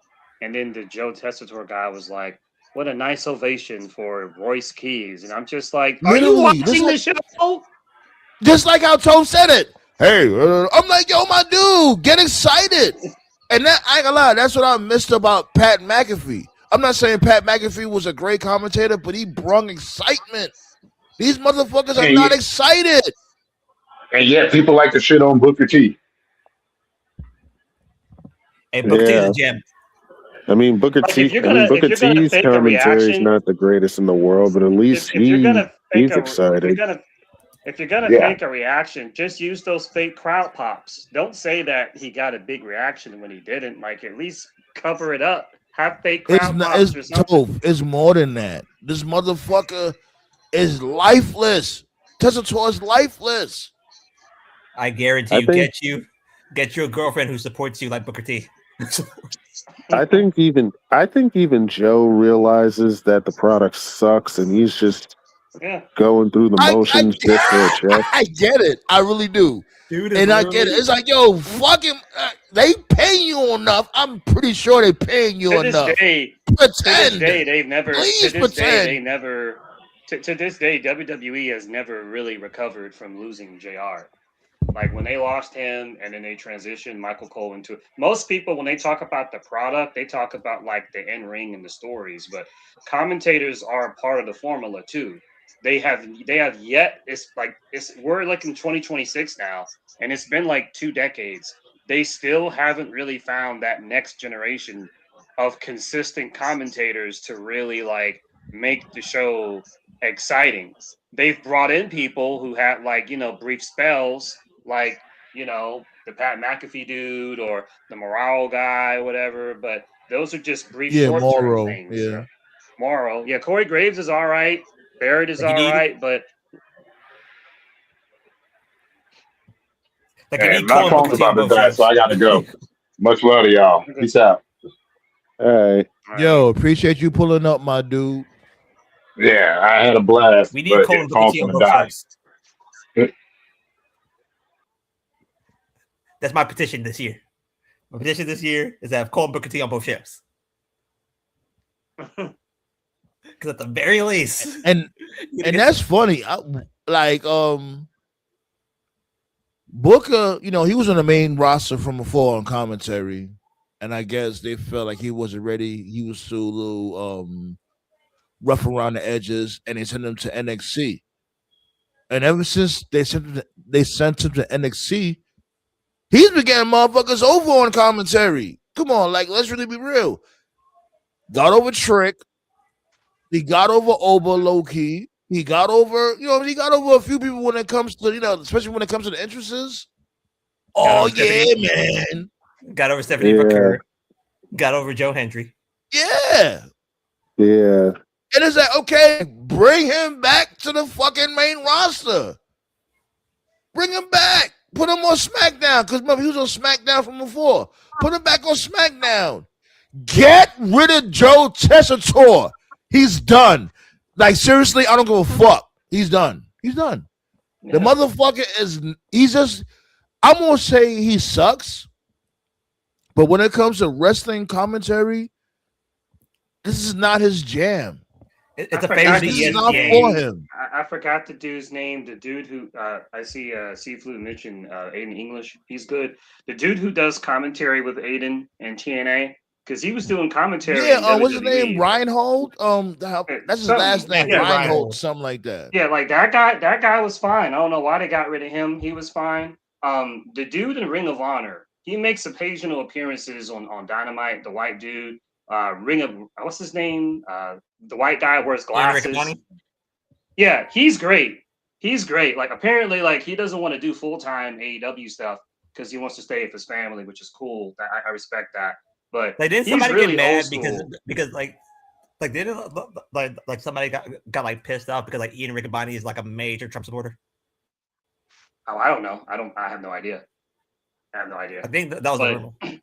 But I get what Sam is talking about. Like, yeah, commentary is a part of the puzzle that does help the product get over. And that's another issue that WWE has been struggling with for over 20 years. I tell you, Cole and Booker T will work. They've never fully recovered from Jim Ross to this day. They have yet to find, because that's why Michael Cole's still there. Like, nothing against Cole. Like, I just want him to go away. But he's still there. Cole's still there to this day because they have not found that next consistent voice that they feel comfortable with. It would have been Morrow, and thanks to JB, that shit ended up with death. Right. Yeah. It did, like, unfortunately. And this dude, JBL, never got reprimanded for that shit. He's a clown for that. He's a Yeah. GM of AAA, for God's sakes. Who? I think so. JBL's the He's GM of. I You know said he's a JBL's comment. I know he's a commentator with Conan and Graves. I don't know if he's a GM. Yeah. Wait, Yeah, whoa, no, whoa, but he's- whoa, Speaking of that- whoa. Wait. You said JBL's in AAA? Yeah. You didn't know he was on commentary? No. This is the same My- motherfucker that had the whole board. Oh my god. The Mexican But Velvet. that's a good segue, though. That's a good segue because I wanted to talk about this last week about the Lucha Underground thing, because they're saying that WWE is the one that's behind it. I have a lot of questions. Like, I didn't break this down.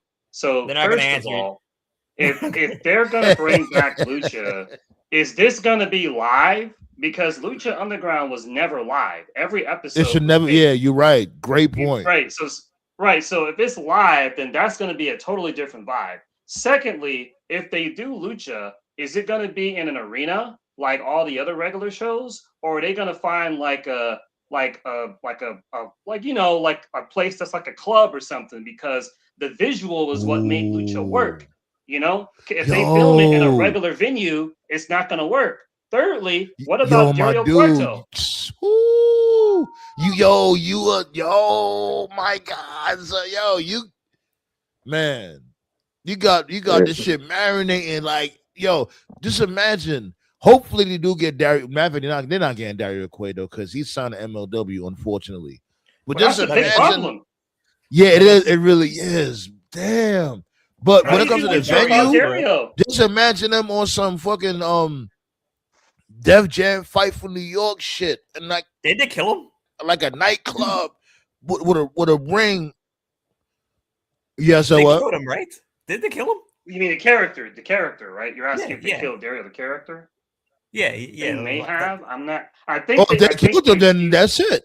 But what they should do, okay, since Black Sauce said that, since they killed Dario Cueto, it should be a new boss. You know how these dudes do like the cinematic type shit. You know, declare a new boss. I'm Dario Of son. Lucha Underground. Somebody's gonna fill that void.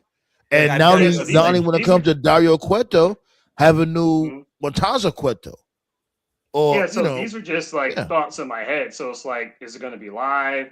Is it going to be like in another like really intimate club-like venue? Who's going to be the GM owner? look what Sifu said. Look what Sifu said, Toph. Yeah, WWE should do an old school shotgun sound. Yeah, I mean, if it's like that, then it can work. Another question is like all of the original Lucha talents are elsewhere now. They're all signed with WWE or AEW. So if it comes back, who's going to be the actual luchadors we're going to focus on? That's another question. Like, I'm not really following AAA like that. Who's going to be on this? I don't think Mil Muertes is signed. You could bring him back, but like all the other big names. But how old is he? Like 60? I have no idea, dude. I have no like idea. Mil Muertes is up there, B. Like all of a sudden, yeah. Like And also one more thing too. Who's doing commentary? Because the commentary for Lucha was Vampiro and Matt Stryker. They were a good commentary team. So anyway, I'm not trying to make anybody nervous. Hold on. You can bring in Graves and Conan and let them be the commentary. That would work, right? Graves? I don't know if he can be. Graves is pretty good. What I'm doing is I'm trying to visualize it for the listeners, because remember, like, is it going to be the Lucha Underground that we remember, or if it's just going to be something else? Because if it's going to be something else, like, I want no interest in this. But like in the AAA pay-per-views that I've seen, like Graves is pretty good doing play. I'll take your word for it. Like the ones that I saw, like I haven't really seen like the weekly TV. I've heard the Americano feud is like really hot over there. I haven't seen anything personally. It's very, but I hear the fans over there really like it. I heard that too, but it's like this dude. Isn't he supposed to be a good guy over there, but a bad guy back over here in the States? No, they made the original El Grande Americano a super heel. The original one. Yeah. Like they made him a superhero. Meanwhile, and that's what that's what I'm saying. That's what makes things confusing. Because like, why switch it up when it comes to the States? You know what I'm saying? And Mexico is different. Bring that heat over here in the States. Because like Chad Gable grabbed the backstage interview by her freaking shirt collar. Like shit. Like they're making him like a real bitch right now. I get all that. But you're confusing the audience. I get that. But you're confusing the audience. Like, you know what I'm saying? When it comes to the roles. I'm gonna this weekend, I'm gonna try my best to watch AAA. I'm gonna play a little catch up. Like you should. They got going on because you know. Yeah, because I'm not gonna lie. Like even before WWE bought them, I was never fucking with AAA like that. I was more of a CMLL dude. That's why like I make the joke that the that War Machine is practicing their Spanish because they're in AAA now. Yeah, send them over there. They are over there. Oh yeah, you did say that. I'm tripping. You did say. You said the last thank you show for mentioning that. Thank you for mentioning that. I got the list in front of me. We was watching SmackDown earlier tonight. What's up? In our group, we was just talking about like how shit the tag division is, and then I was like, the sad part is, if you look at their roster, they actually still have a decent tag team roster. They're just not used. So here are the tag teams right here. You got the Creeds, you got the Street Profits, you have the Usos, you have Garza and Humberto, you have War Machine, you have New Day, you have Dunn and Tyler Bate when they take off the Lucha stuff, you have Fraxium, you have any combination of the MFTs, you have the Vision, whatever's left of it. You can also reunite Penta and Phoenix at any moment for the Lucha Brothers. That's like 10 tag teams right there. Yet our tag team champions on SmackDown is Damian Priest and R-Truth. Like, so it's not like they don't have a team. And you got the Vision on Raw. And you got the Vision on Raw. So it's like, yo, you could split the teams. You got 5 teams on Raw, 5 teams on SmackDown. What is the issue? They just don't care about tag team wrestling. They like I said, have. That's the issue. Like I said this on Tuesday. I will pay money to watch the Creeds and the Prophets have a match together. That shit will work. And they both on the same brand. The Creeds is on Raw and the Prophets is on Raw. They just got the Prophets doing run-ins. Like, get them in some tag team matches. I figured out what they do, bro. So what they do with the tag team titles is the tag team titles are just used as props to promote other storylines, but they don't care for the tag team titles. Man, look, themselves. the heavyweight belt is for props also. Them heavyweight belts don't disagree mean with that. shit. I don't disagree with that. Like, oh, and TKO touched on this earlier. It's sad. TKO touched on this. And the reason why I said this, hold on. Only reason why I said that shit is because anybody could get a shot at the champion. From before, the champions were protected. They were protected. And I think it's some fucking bullshit that, when it comes to Obafemi, yeah, y'all want to be on that type of time, like he can't go up against Roman. And I fucks with Roman. Y'all know I fucks with Roman. But that's some bullshit. Why y'all keep having Obafemi fall back? But you got motherfuckers like Ricky Saints getting a shot at this dude, Cody, and all that shit. And granted, Cody gave Oba a shot. He had a match with him. Cool. But don't stop the gas on that shit, B. Didn't Oba literally concuss Cody with that? Yes, he couldn't handle him. And it was a good match. Shots go out to Cody also. It was a decent match. But these motherfuckers know this dude is an animal. They know. And it's like, we gotta slow him down a little bit. Why? Like they gave him a massive. He got a massive cut that day. I was like, my God.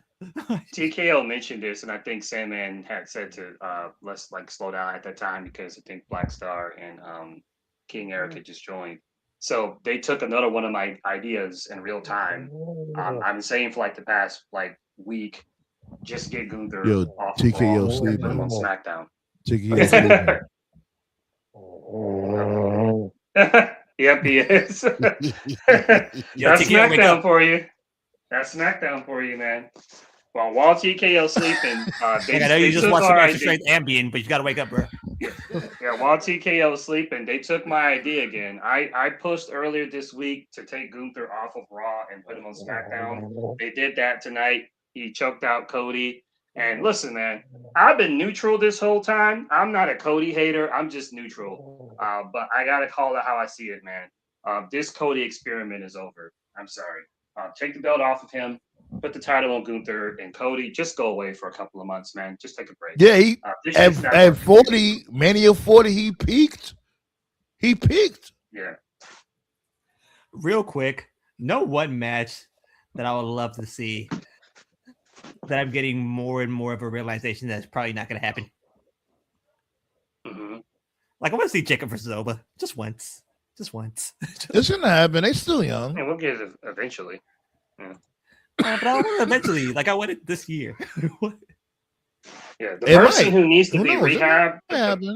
The person who needs to be rehabbed is Braun. Braun needs to be rehabbed. He's fallen off a fucking cliff. So yeah, but he can't go after the WWE I've title been anymore. saying this shit for. I was saying this shit for forever. Give me my props, y'all. I've been saying this shit. He shouldn't even been in the division in the first place. Right now, he would have been like 2-time champion on SmackDown. He literally ran a 40 at Mania just to spear Seth. Like, yo, this dude, I know wrestling. I really am. If it comes to anything, I really know wrestling a lot. These motherfuckers, when it comes to Braun Breaker and Jacob Fatu, they're supposed to be at the top of the card in SmackDown right now. Over Oba? But I said over Oba? No, wait a minute. Remember, this before Oba even came to the main roster, I was saying this shit. Remember when this dude Triple H or whatever teased that stare down with Braun Breaker and Jacob? That was like what, 2 years ago, a year and a half ago? Yeah. You know what I'm saying? Like, I'm like, yo, that's what I mean. Breaker should have went. The problem is a bigger, better Braun just rose to the surface. They should have given Oba the Okada push. To those that don't know, when Okada went back to New Japan after his excursion, and he was, he repackaged as the Rainmaker. He fought Tanahashi, who was the IWGP champion. That was Okada's like first match, So it's like, okay, the thought at the time was like, okay, it'll be a good match, and he'll lose, but it'll be a good starting point. Nope, he beat Tanahashi like right there, and it was a big shock at the time, and people were like, what the fuck? And that was the beginning of the Rainmaker Okada thing, and it worked out for New Japan, and that's what they should have done for Oba. Like, you literally just like, you want to make a buzz, you want to make a wave, you want to shake things up. Like Vince used to always say, just have Oba pack up Roman or Cody like day one, like immediately. Yes. But Triple H isn't going to do that because Triple H is too conservative. Not just with the world title, he's too conservative with everything. Why are you saying that word conservative? Just say what the fuck you mean. He is. He's just conservative. Say what you mean. No, he is. He's conservative. He doesn't take chances. He plays it safe. He plays it safe with everything. All his shows are paint by the numbers. I've been saying this for years. Anything of any importance that happens, like any big match, like any big title change of any importance under Triple H, it's either going to be at Mania or SummerSlam. Pope is right, That's though. it. He's extremely conservative. He is. He's very paint by numbers. True. Yeah, even Vince took chances. You can't just save all your big angles and your big matches for Mania and the Big SummerSlam. Four. Because if you do that, it makes like 90% of the year But filler. You know, when it's you to the watch point now. He anime, doesn't even do that though. I know. Let's really be real. Yeah. Like it's getting to the point now when the PLEs is starting to get ass. Because I Like, was you even saying know- before, like, you know, this PLE is cool. You know, it's all right.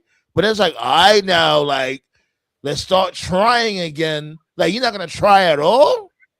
Like, you know, a person is over. Speaking of Jacob, you know, a person is over when he does a fucking submission move, the Tongue and Death Grip, and that move gets over. What the fuck? You said Because the that's like just you said Haku will the always be over. you said the Hey, how's your PLEs nap? are starting to get ass. I don't know about starting to. No, Hey, TKO, we're not how's your gonna do nap? that though, TKO. Like this dude TKO woke up and he's on that. I said that's probably the reason why Toby's laughing, because I said, "How's your nap?" I'm in it. Right, I've been Right, in and out all. exactly.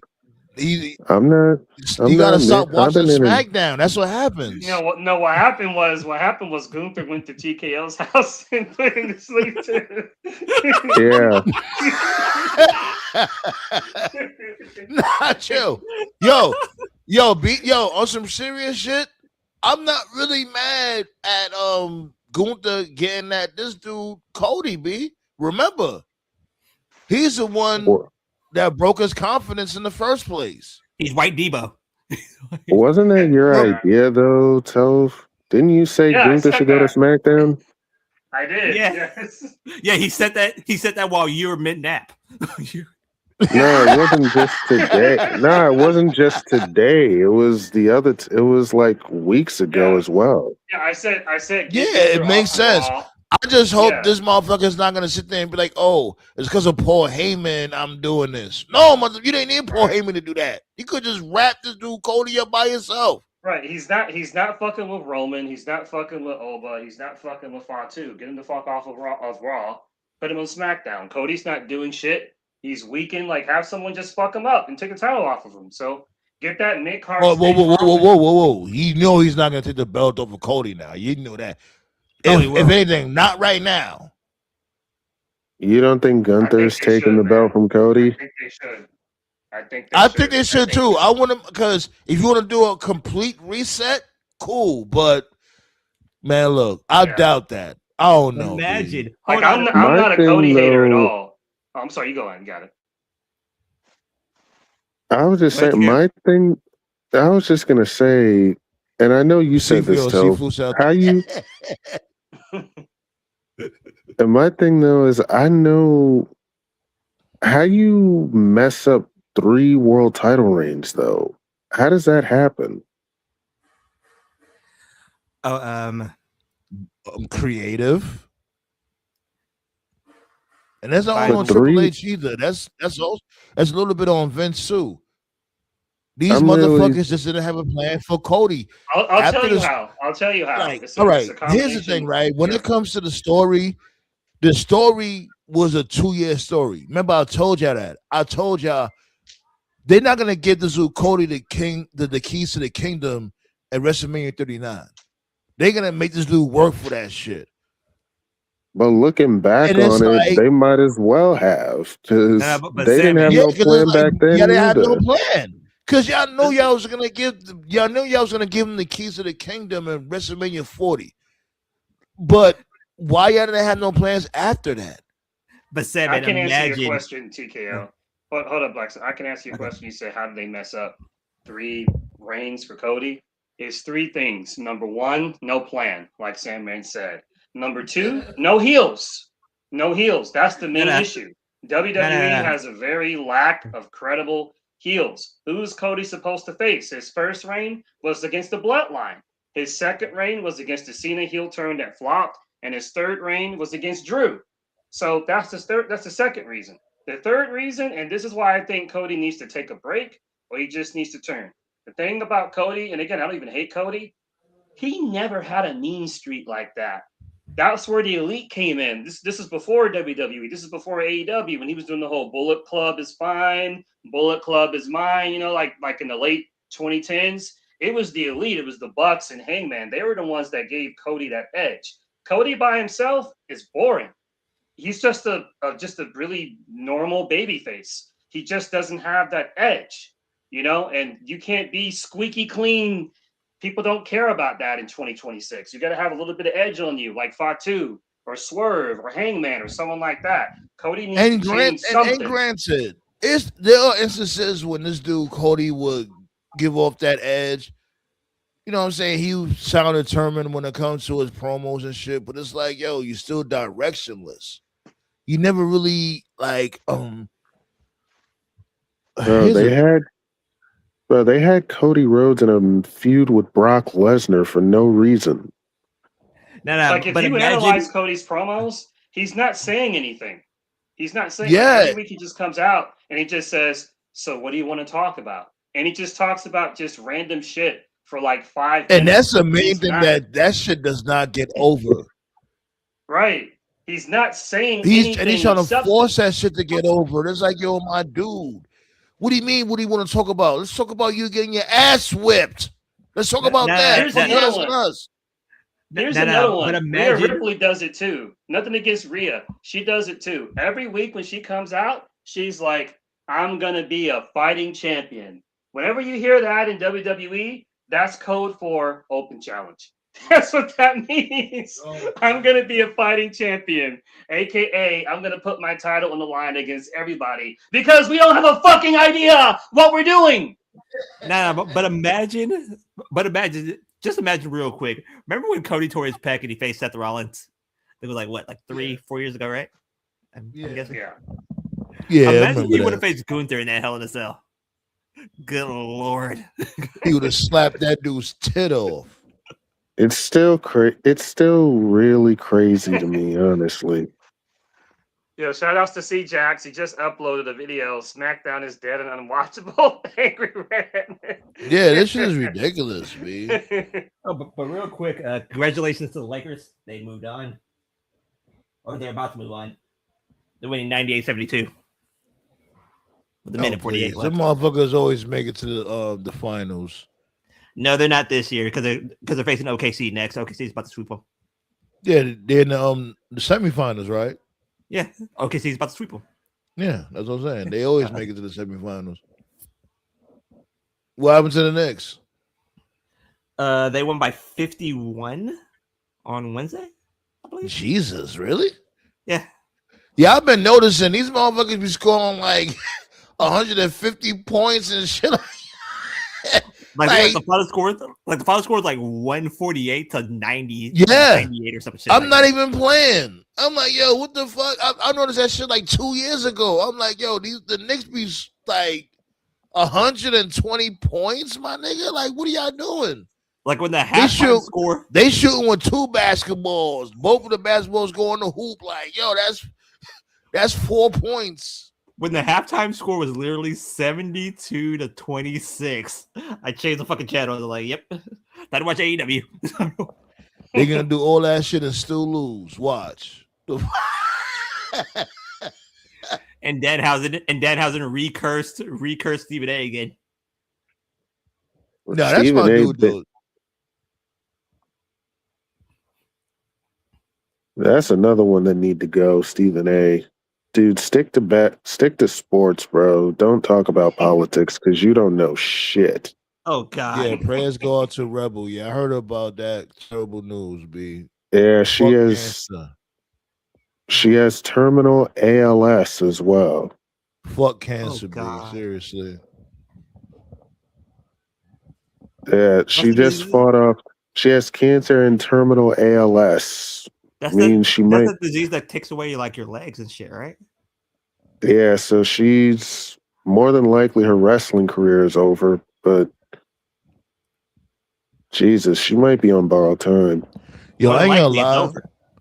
I don't mean to sound dark and all that shit. I really don't mean to sound dark and all this shit, but like, shit like this really do be making me question God, son. Like, yo, God damn, B, like, doesn't have to be that crazy, but you got this dickhead in office doing the most. That's the wild part. Like, God damn. Like that, like for those who are religious, I always said this, and like the more that I see it, the more I am convinced that it's the truth.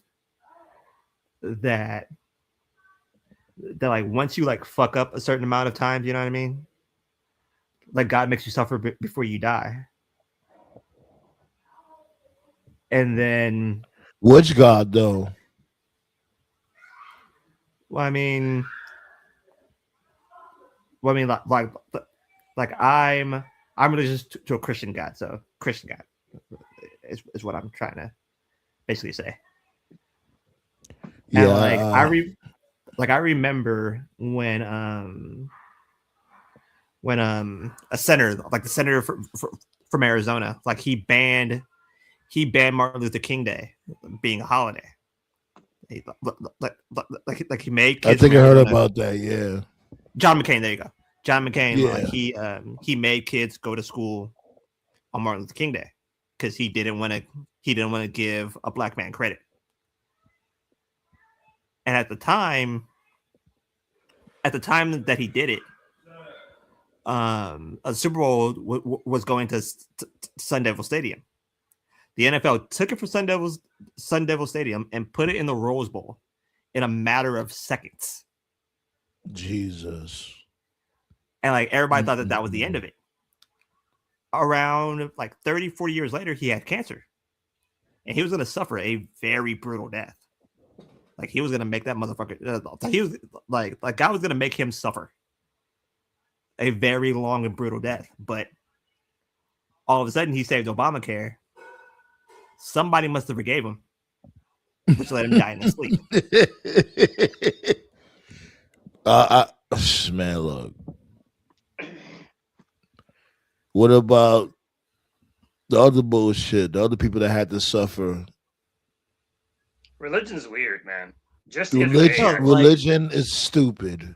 Yeah, religion's weird. Like to me, just the other day, I was here and Bram Stoker's Dracula was on my streaming thing, and I was like, man, I haven't seen this movie since I was like 12. 12-year-old me had no business watching Bram Stoker's Dracula. So I watched the movie just because, like, you know what? That's the shit with Keanu Reeves. Yeah.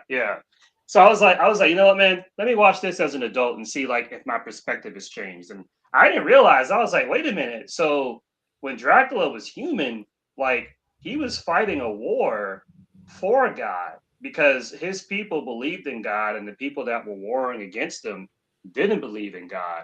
So he fought for them and he won the war, and then his wife died. So he came back and he's like, I fought for you and this is what you give me? I was like, oh, this dude went heel on God.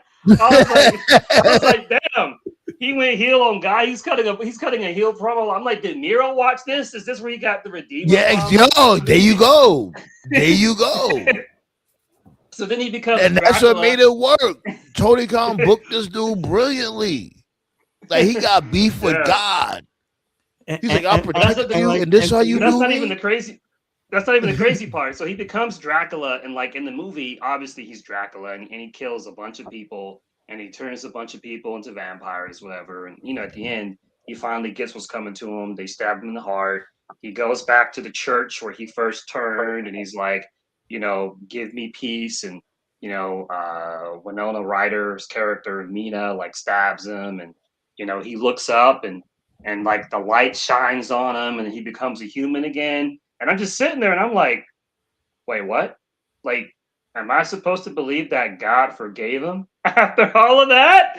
Like, this dude was a fucking monster heel for like 500 years. And then God's like, hey, bro, you crashed out. You can come up with us now. I'm like, if God isn't a troll. I'll say this, right? And this is why I can never, and you know, everybody do their own thing, you know. We live our life how we live our life. I'll never get down with a God that permits slavery twice. You know what I'm saying? It's almost going to be for a third time. Right. That's how it's looking. A God like that, I'm not with it, B. If you feel like motherfuckers should go through slavery, and that goes for anybody, not only black people, when it comes to humankind, period. If that's the type of time you on, no. Get the fuck out of here, B. Man, I believe in God. I don't believe in religion. That's always been my stance. Oh yeah, by the way, this is a PSA announcement. Black people, stay the fuck away from Florida. Stay the fuck away from the South as a whole. Ballet said, man, look, Ballet, check out that track I came out with, Hatred, on Ravenous. That's available everywhere. The name of the track is called Hatred. What? They're trying to rip up the Bill of Rights and all that shit, B. Yes. Shit is getting real out here, B. It's getting real. You know what the Supreme Court has said earlier today? Or yesterday? It was either today or yesterday. Oh yeah, I heard about that. I know Yeah, B. Yeah. Yeah, the Voting Rights Act. Yeah. They trying to do shit little by little here and there, B. Gotta wisen up, man. And what was the most disgusting part about that? And I know we're gonna lose viewers, but by me saying this, but might as well say it. A black man had to say, "I am ripping the voting rights from black people," and I'm a black man saying it. Yeah, because you guys. There's a lot of coons.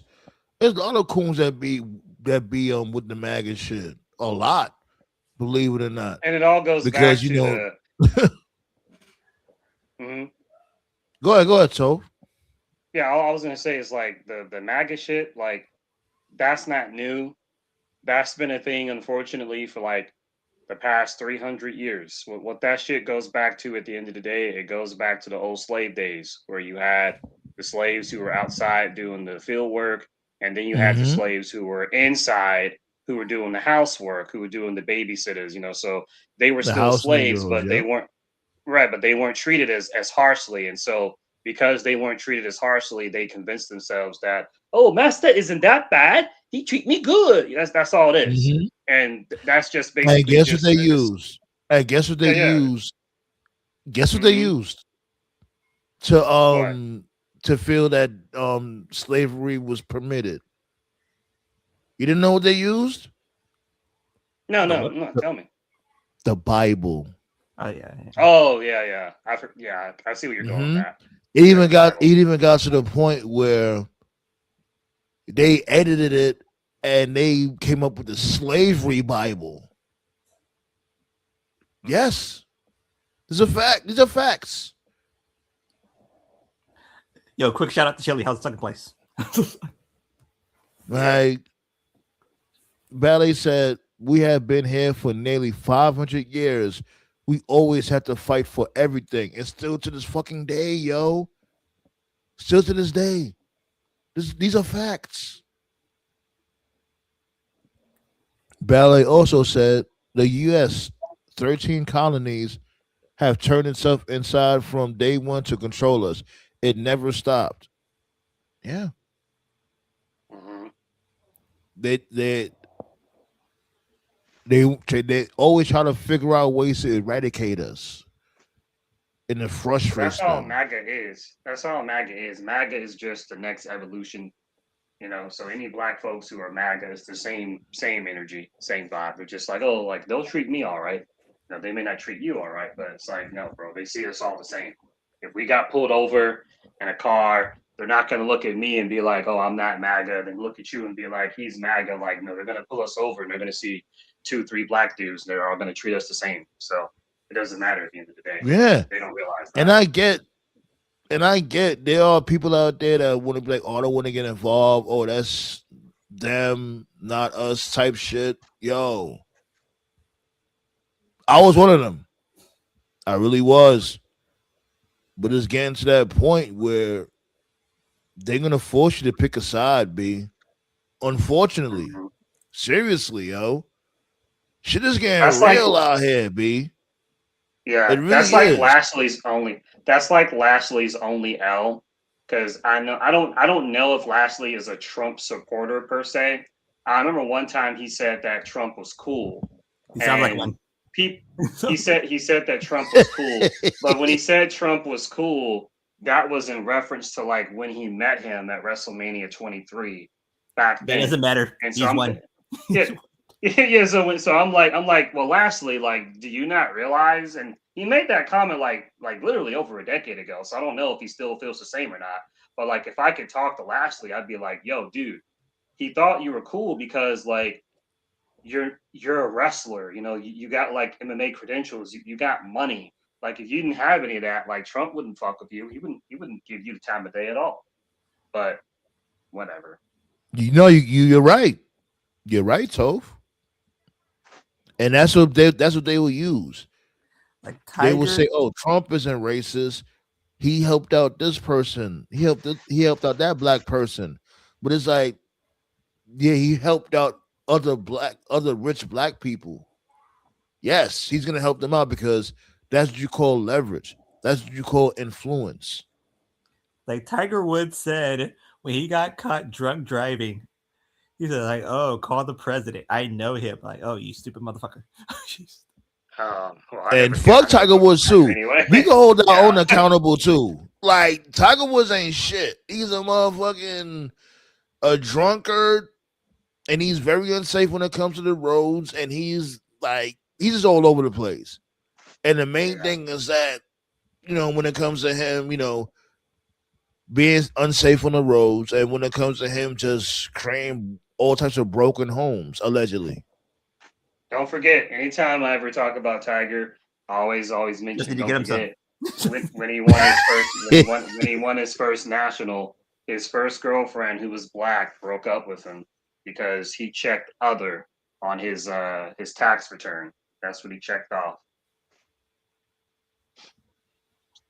Other, like, Goofy, you black. Yep. The fuck? I can't stand these motherfuckers. Like, yo, you are a black man. You are a black woman. You're black. You didn't. Why a lot of these Hold on, motherfuckers hold want on, to be hold on, white hold on. so bad? Hold on. He did it. But they hate themselves. He didn't have some type of a fucking clue when that racist white guy said that oh, they're gonna serve fried chicken at the Masters dinner. I was like, oh. Right. That was your clue. Hey, you know what be the funny thing, Black Star? You know what be the funny thing? Like, Eddie Money bet that same motherfucker that said that shit, he'd be the one to eat up all the damn fried chicken. Yeah. Here's the fucked up part about Tiger. It's stupid. Like, it's messed up because like I don't even fuck with you like that, my dude. I don't like you at all. But I'm still angry because of the principle. When you did that shit that you did a couple of years back, you know, when you was having relations with all those women, however many it was, they really did this. They got like a documentary for it on HBO Max. I think. It's Yeah, I heard called about Tiger. it. Yeah.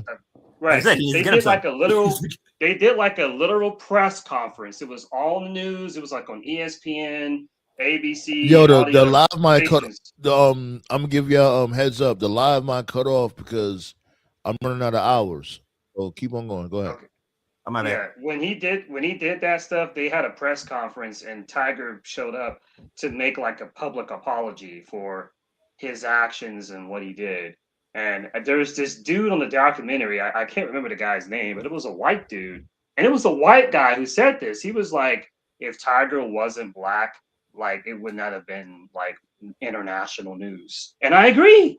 Because he's not the first player to do that. He's not the first person to do that. But because he's black, it was a fucking circus. So it's like Tiger in that moment didn't even realize, like, dude, they're treating you differently because of what you did, because you're a black man. And even then, as it was happening to him, he still didn't realize that. That's how brainwashed he is. And who had told Tiger that again? Who told Tiger that? It was one of his friends. It was like one of his white friends that was just simply, he wasn't defending what Tiger did. He just simply said, Now I know what you mean. He's being real with them, like, yo, there's a lot of white Yeah. golfers out there that be on that same type of time as you, but it gets covered up. Right. They just put him front and center because he was black. Like I remember when you guys seen the OJ Made in America documentary, right? I gotta watch that one. Is that the one with the Cuba Gooding? No. Like it's the one on ESPN. I think it's like a 7-part series. No, I ain't see that one. I think I seen the one when Cuba Gooding was playing OJ. That one was actually pretty good. No. Like this one's good Check too. that out when y'all get the chance. Okay. Like this one's good too, but like at the very beginning, like those like when like OJ's friends, and he said something. I think he said like there's a point in time when you do something so bad that your celebrity won't cover it. He said, "I'm telling you this because I'm warning you now. You're dangerously close to doing that." And in the background was a slow speed chase. A slow speed chase? Yeah, the OJ chase. Okay, Yeah, okay. Like in the background, they're Yeah, showing the the Bronco. yeah. Like although like yeah, he's right on the money. You're gonna do something so bad that you can't come back from it.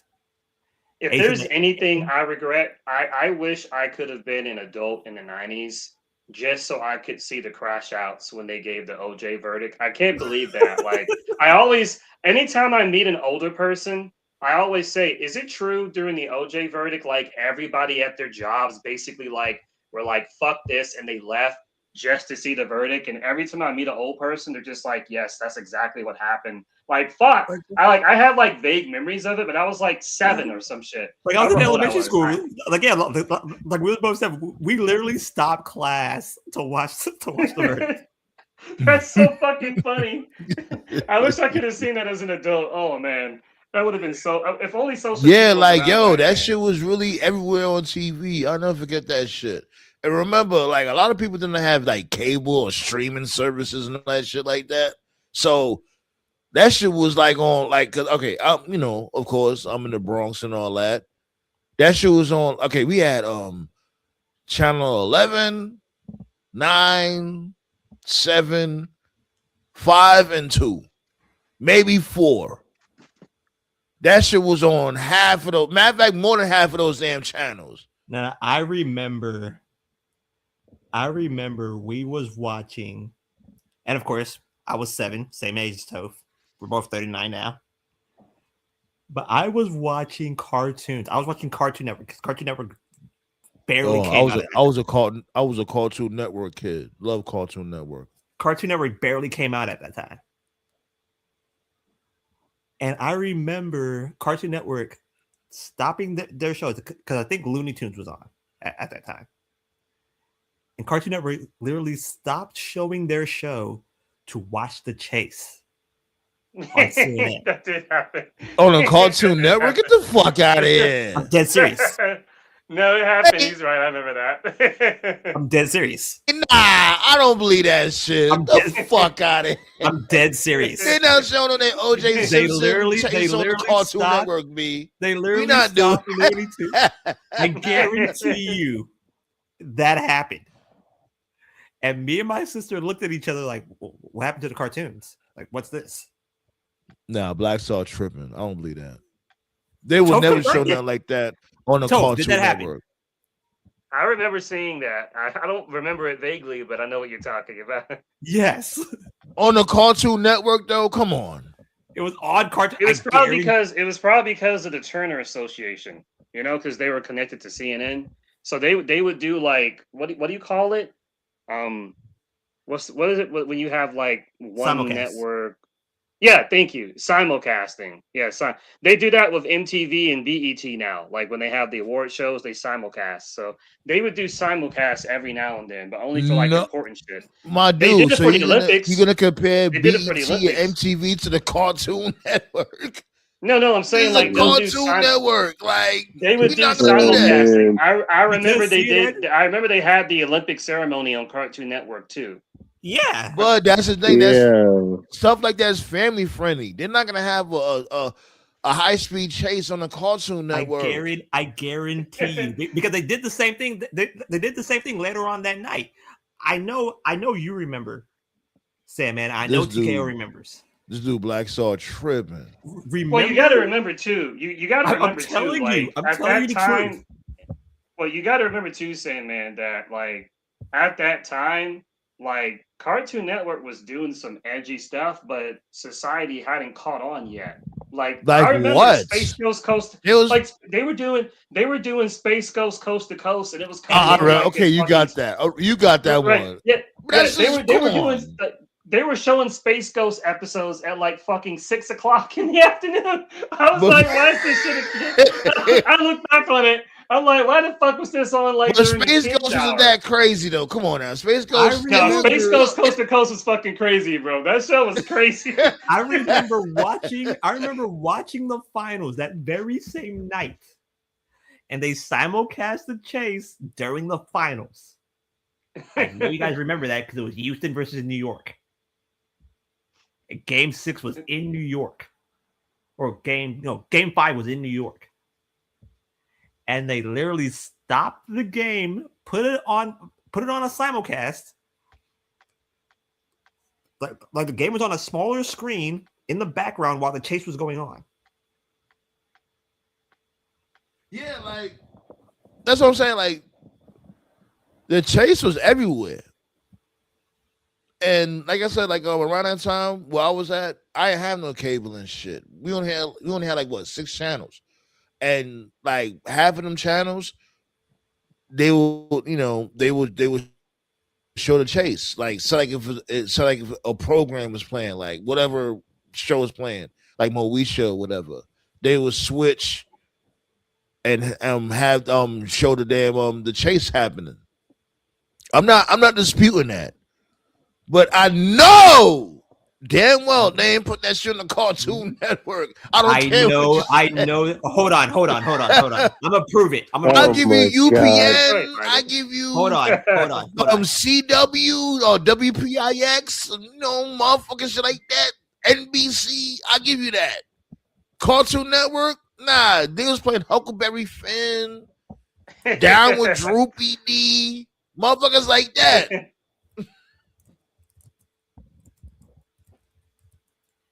Hold on, I'm googling it right now. Yeah.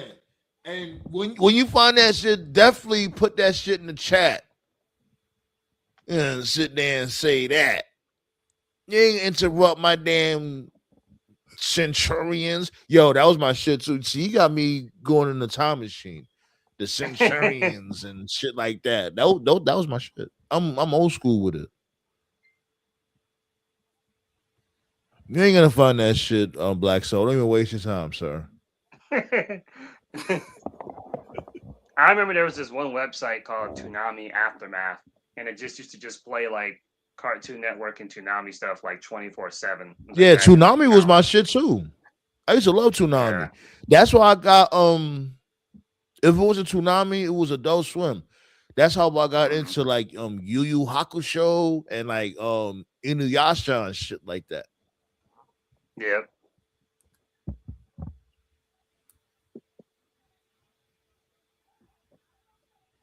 I think the WWF parodized OJ at WrestleMania 12. during WrestleMania, they did that. Yeah, they had the Roddy Piper Goldust thing. I didn't realize it was an OJ reference at that time, but I knew right away.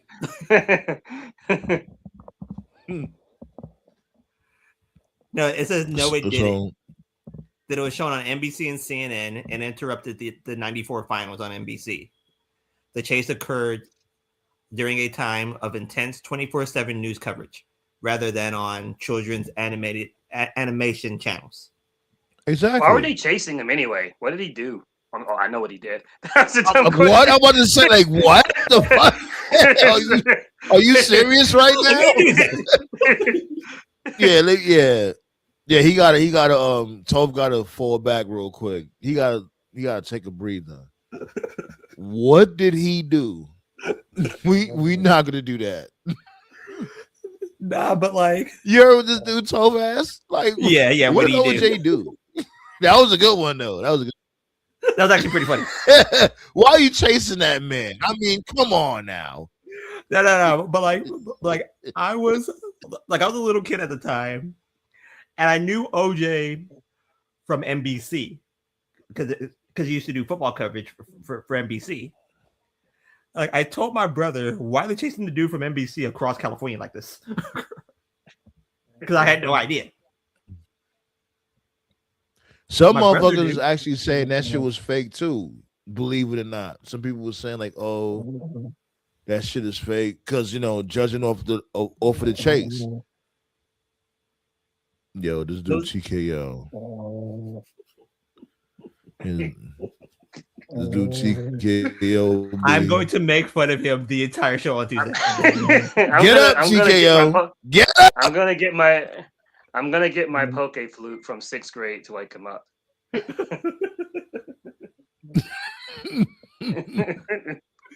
Oh man. Nah, but like even during the trial was just like some crazy shit. And that was at the time when Like in Living Color was they still mad at us about that. They still mad at us about that shit. Like what the fuck? We ain't killed that bitch. No, but you know the reason why OJ got off, right? Yeah. Yeah, because of Johnny, right? Yeah, Johnny, it's more than and that was payback. That was payback for like I think like the summer before. There was like this like this little black girl got shot up by like this Asian store owner. Shot her and killed her, and like the Chinese lady got off. Like a bunch of cops got off, and that led to the LA riots in '92.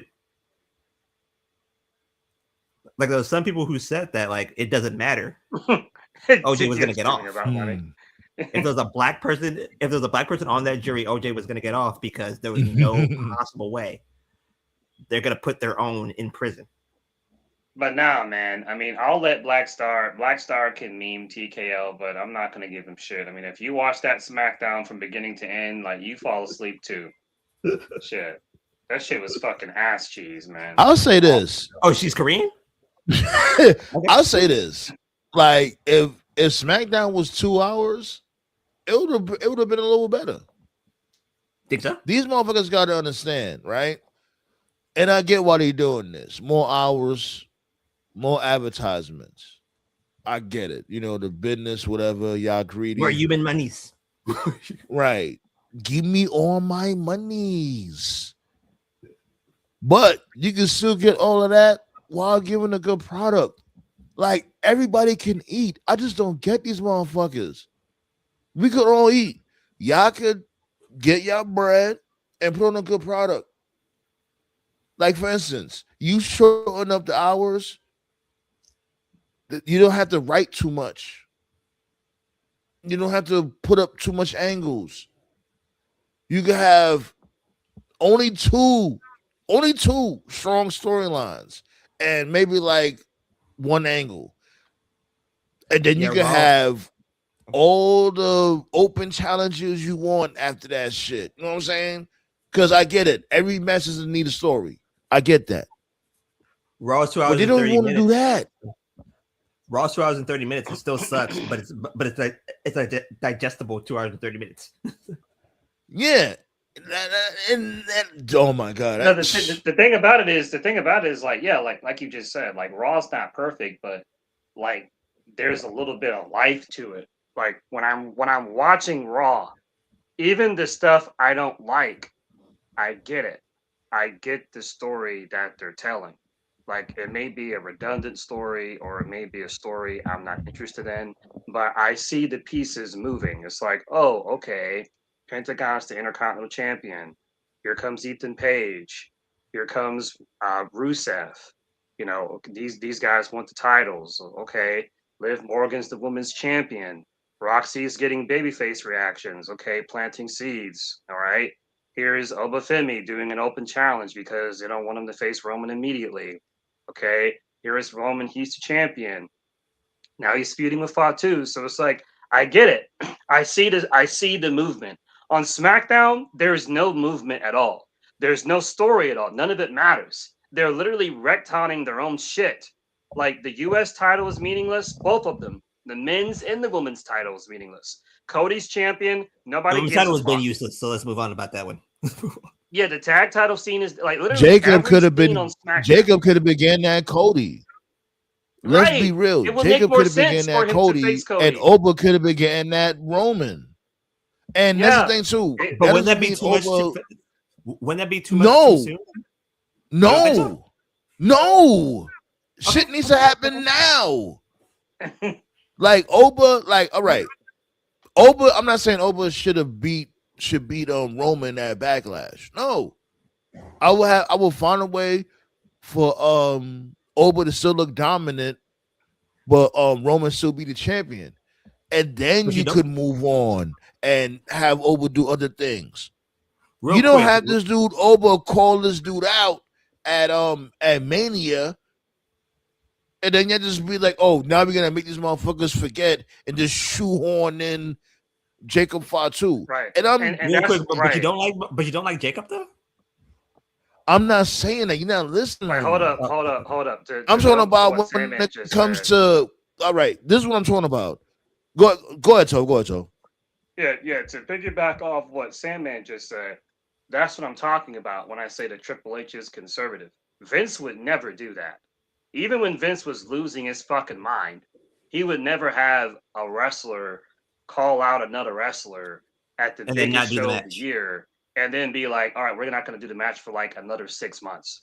No, Vince would never do that. But Triple H will, because that's just how he does stuff. He's too conservative. He plays it too Wouldn't safe. it be like I still think that they're going to do it, but they're going to wait till August to do it. That's fine if you want to do it at SummerSlam. But that's but what like Toph literally just said. That's the issue. Right. By Okay. that If time, you're gonna, yeah, by that time, you think he's still gonna be hot? He's not. yeah, right. Like I'm telling That's you, the point. let me tell you. I always say this story. The day that I knew that Oba was going to be special was when he told that chick that Tony D'Angelo was with. Women should be seen, but not. Oh yeah. Like, yep, he's over. Just give him title. Just give him. Yeah, But yeah, man, like SmackDown's it's just a dead brand. Like everything on the show from top to bottom, none of it is over and none of it is working. Both US titles are dead. The tag title scene is dead. Cody is a boring champion. No one cares. Just nothing's working. All the feuds are just not good.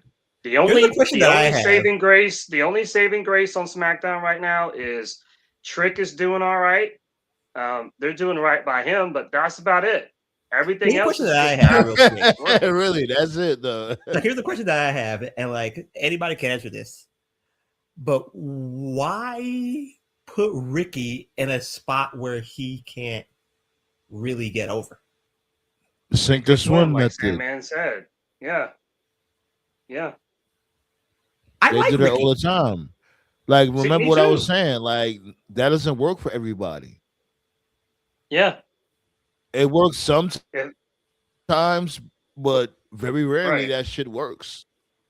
See, But for wouldn't it me, be- if I was booking it, I would have given Ricky like Razor Ramon like segments, like just his personality, the clothes he wears, the way he carries himself. He's the kind of dude where you do vignettes for like a month or so, and you get over. But wouldn't it be better if you put him in a feud against, I don't know, like Trick or something like that, or Sammy? Like, I don't know. This how You don't this debut how him I would have cold. booked this dude Saints, right? This how I would have booked Saints. Given the fact that he's supposed to be Cody's best friend. You know what I'm saying? Build on that. Like, have segments where Saints is trying to ask him, like, yo, if we need any favors, because I see motherfuckers keep give kicking him you the in the MJF. cock. Give him the MJF. Wait. Okay. Like, he be like, yo, the motherfuckers keep kicking you in your balls. Yo, I could have your back. And have Cody Rhodes be like on some reluctant type shit. Have him like, yo, I appreciate it, but I'll be good. But really build on that. Every time like Cody gets jumped or whatever, or he gets outnumbered, this dude Ricky Saints is like, yo, I could help you. Like, let me help you. and Cody keeps denying him, like, shit like that, and to the point where Ricky Saints just snaps. But I won't have him snap yet. I will have him finally help Cody one time or whatever, something like that, and Cody still like gets mad at this dude, Ricky Saints. So like, for instance, say like he's getting jumped by the MTFs or the MFTs, where the fuck they go? MTFs. Yeah. Say like he's getting jumped by them, right? And then you have Ricky Saints come through and clean house. He makes the MTFs or the MFTs run out the ring and shit. He cleans house.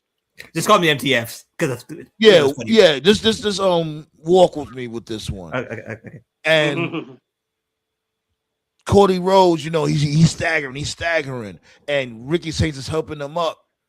And then Cody gets mad at Ricky Saints and pushes him off, like, yo, didn't I tell you don't help me?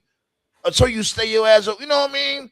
Mm-hmm. And then had this with Ricky Saints, like, yo, like I said I could help you. Look, I'm trying to help you. And Cody's not trying to hear that. He's like, yo, man, get the fuck out of here. I said, don't help me. Get the fuck out of here. That's how you build character. But when that bronze statue, his stupid baby face them, Cody's. You said what? I just think that I said, wasn't that bronze statue his stupid baby face? I guess. No, did y'all hear what I just? Did y'all hear the story I just cooked? Yeah, I just heard. Did y'all hear what I was saying? I like the story, but we both know talk to me. That, yeah, talk to me. Bounce off of that. Pause. Talk to me. You know what I'm saying? Tell me like But we both know that Cody is a massive stupid babyface. So that he's going to accept the help sooner or later. And that's what I'm saying. They shouldn't do that. They should do something different. And he can still be a babyface. He can still do that. But it's like, yo, give him a. They kind of did tonight. They kind of did like what TK. It was really strange because like the way they booked the segment, they booked it like how TK would book shit. Because one criticism that TK gets is when people come in from other companies, a lot of times he doesn't really explain it. He just assumes the fans know. And it's like, no, the fans don't know. Explain it to us. So in the promo, Ricky's talking about like how him and Cody are friends. And then Ricky, right, he said we've met before. And then Ricky even made allusion to the fact that his friendship with Cody has been a detriment to him. And I'm like, well, wait a minute. Like, obviously, we know what he's talking about. But like this hasn't been explored on WWE television at all. Like Cody should have expanded on that. Let's go into that. Like let's explain to the WWE audience how being Cody's friend has hurt his wrestling. Like, nope, we're not gonna go into that. We're just gonna have Nick Aldis make a match, and we're just like, no. Because now if you've never seen the reason before. Because like the reason why TK buried Ricky was because he was shown on camera in Los Angeles with Cody Rhodes walking up to the arena. Yeah, remember he was saying that shit on this dude Van Vliet. He was saying that shit on Van Vliet's show. He was saying that the dude had approached him. He didn't say his name, and he was like, "Yo, wasn't that you about to go? Was it the Royal Rumble or something like that?"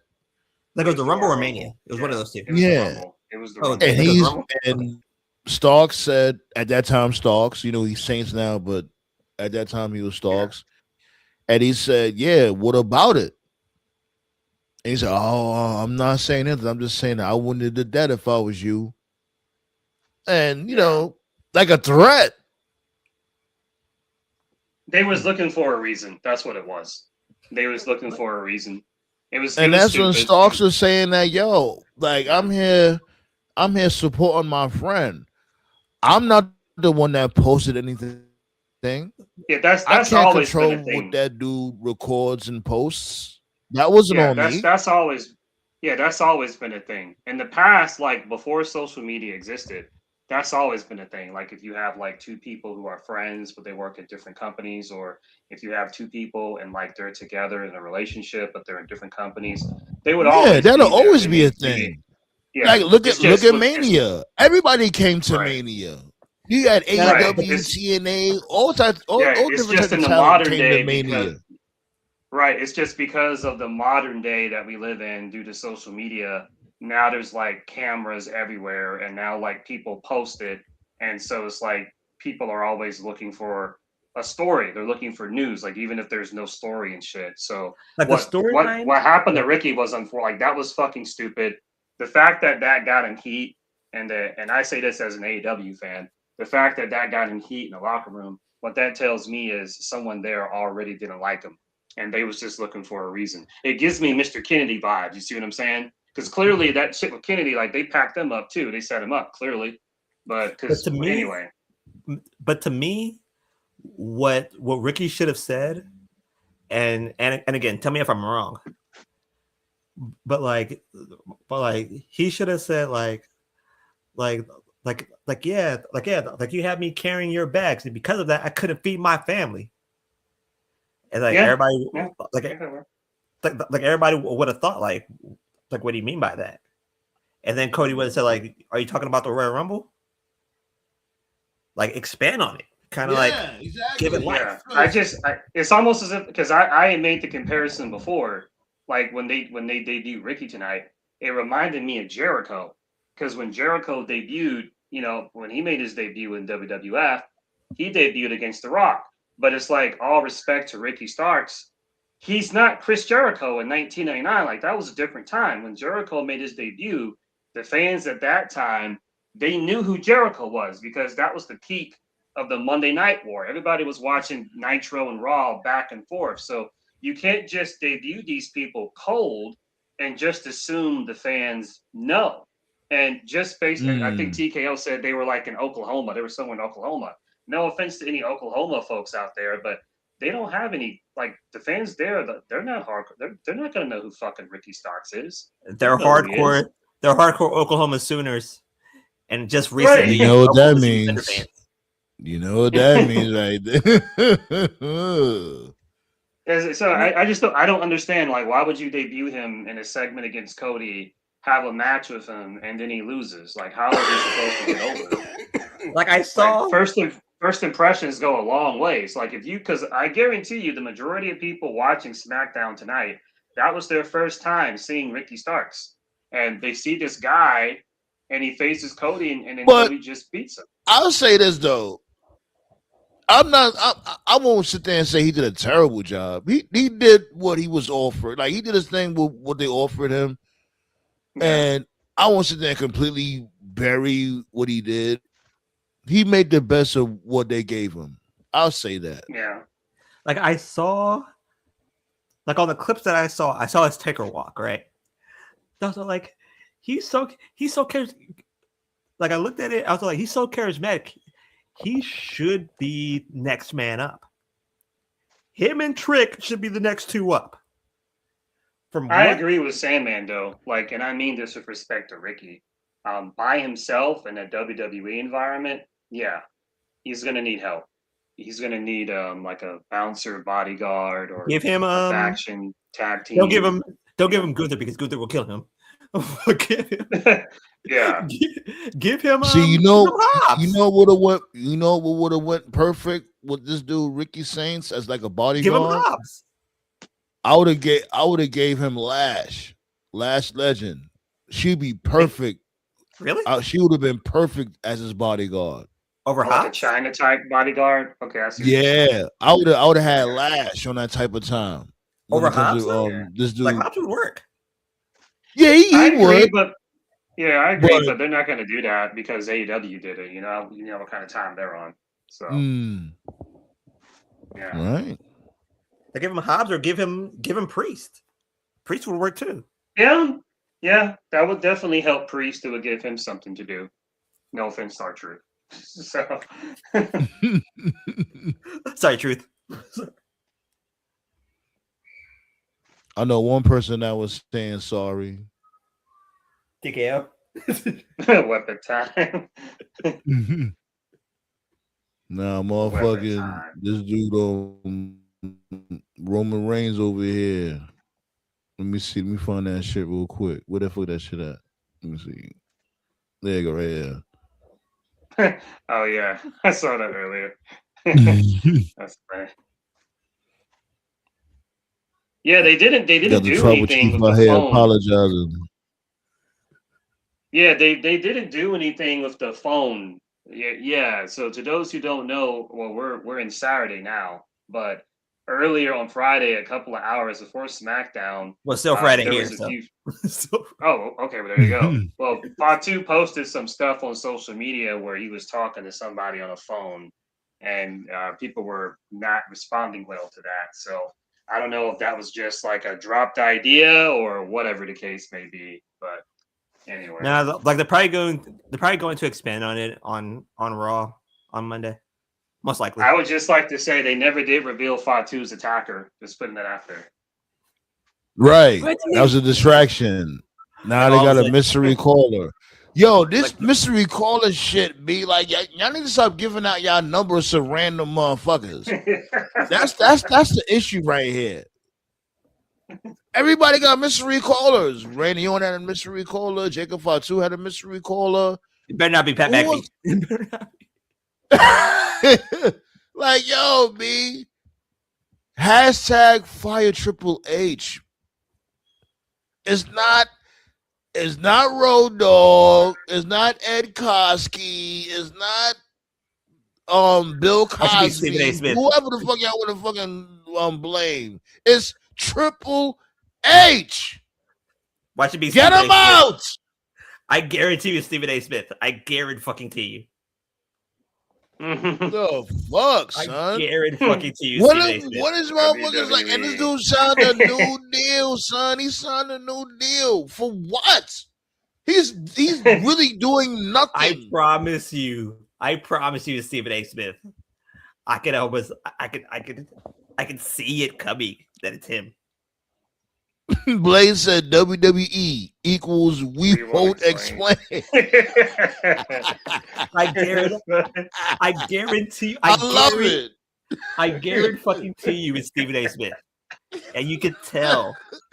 You could tell by first off the way TKO is acting when talking about Stephen A. Smith and how ESPN likes it when Stephen A. Smith mentions WWE. So I know for a fact that it's fucking him. But that's the thing too. Motherfuckers keep on saying like, oh, it's all TKO. It's all TKO for TKO. Like, oh, now WWE and Triple H don't get no blame anymore. This is what we doing now? No. Like I said. Like no, I hear what you're saying. I know Stephen A. Smith. I get it. I hear you. The writing's on the wall. Man, look. So you say you have Stephen A. Smith be Jacob Fatu's manager? I don't like it, but you know it's happening. That shit is incredibly random. Like, I know. It's so insane. I know it is, but the logical, but I'm thinking, what's the least logical explanation? That is the least logical. The most logical just got fired. The least logical is still around. Oh shit! Ballet said, "Mr. Crooked Hairline."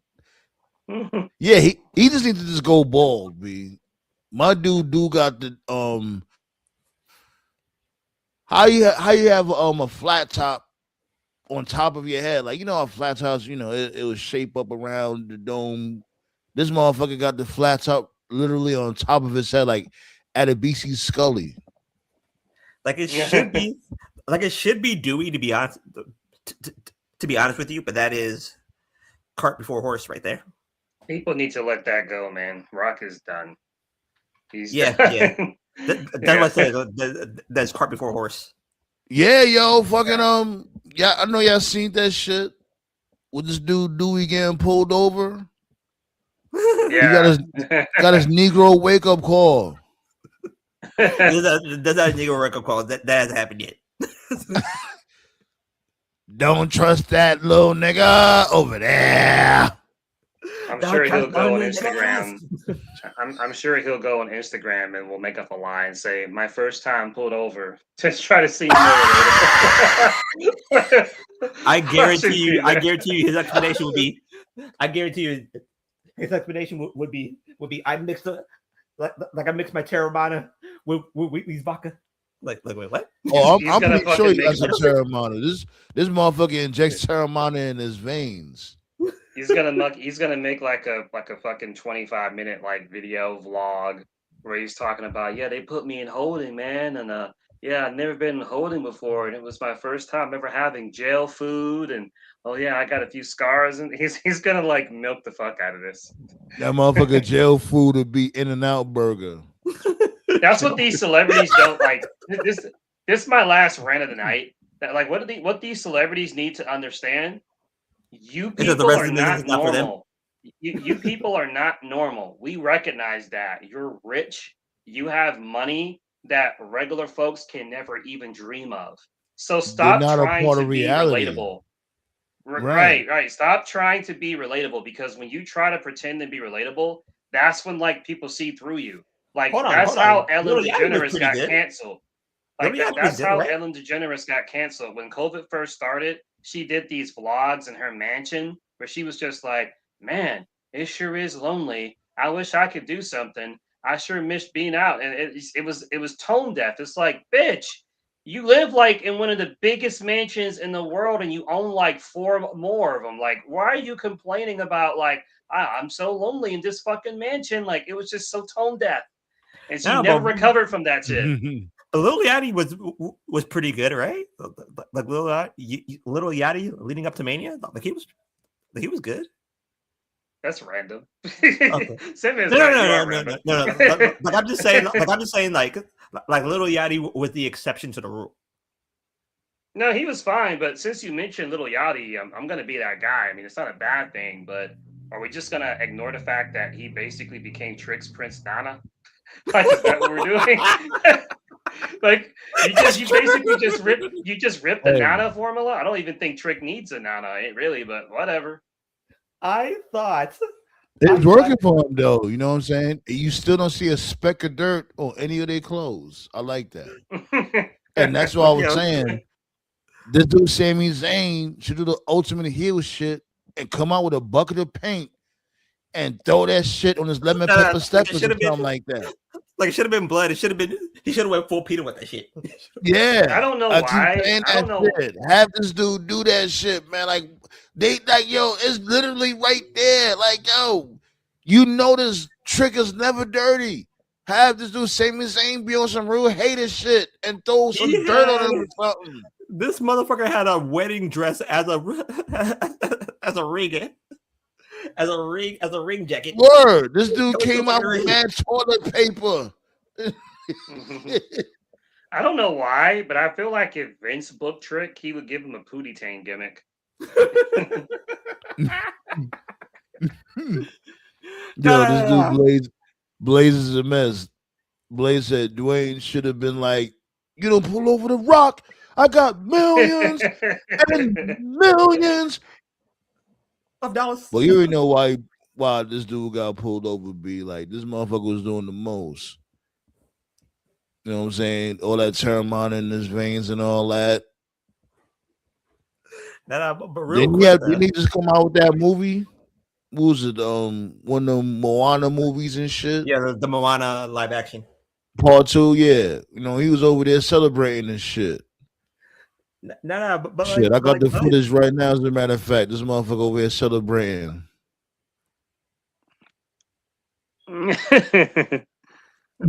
But I thought you guys were going to talk about Diddy. My dude lit. What about Diddy? Like, you didn't hear what he said? No, I'm not really paying attention to him anymore. They're basically coming out as gay. He's been gay like for 30 years, man. Like, what the fuck? Where did that come from? Did you say Dewey been gay for 30 years? No, not Dewey. I said P. Diddy. Diddy. Oh, I know you said, yo, Dewey's been gay for like 30 years. Yeah, no, not Diddy, my bad. Oh, Nah, man. but Oh yeah, Diddy, that's like, come on. When it comes to this dude Diddy, come on, be like that shit. He's having the time of his life in prison. you know, Yeah. like they mentioned I don't that, even think he can come on. like they mentioned that in the documentary on Peacock that he's gay. Oh yeah. Well, when He it always comes to the has been, case bro. and all that, look all the people that came out and said, the shit that he was doing.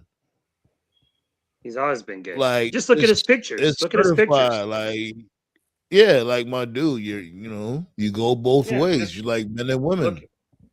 Just look at his old pictures, man. You can just tell. He's always been gay. So I don't care if he is or if anybody is. Live your truth. I don't give a fuck. But a lot of Yeah, women and it's don't like, understand. there's adults, it's amongst adults, and there's nothing but consent. Yeah, they consenting with Yeah. what they doing. That's it. Like, do what you do.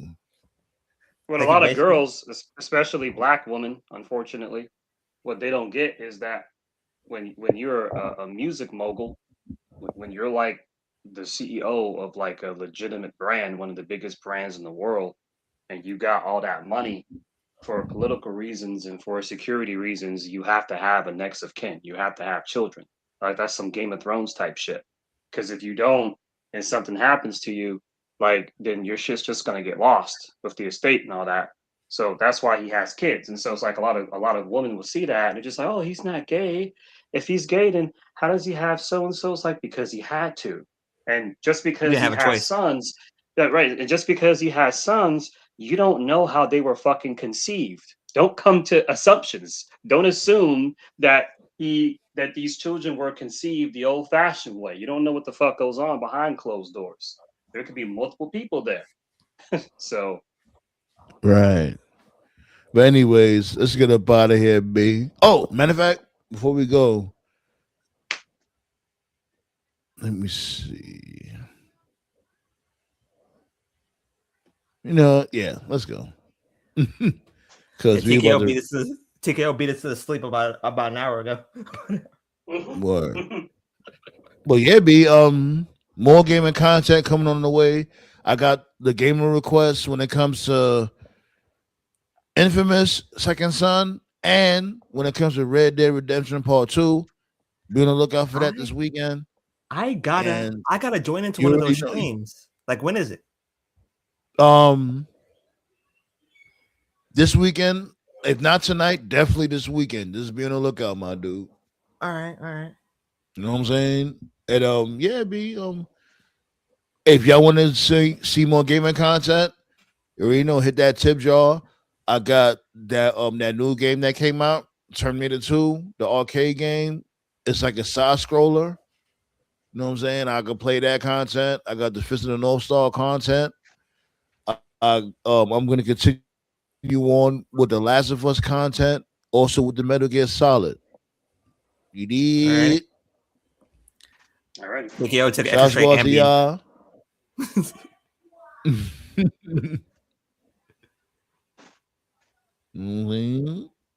Let's get a Appreciate you, Blaze. Appreciate you, Ballet. Appreciate my dude Dynasty, my dude Josh, my dude Tyler, King Leo, the Professor, Tati was goody. All of y'all being great show, great conversation. Hopefully y'all learned something too, B. Appreciate you. 20 likes. Sheesh. And on that note, you already know the vibes, B. Peace out. What the fuck?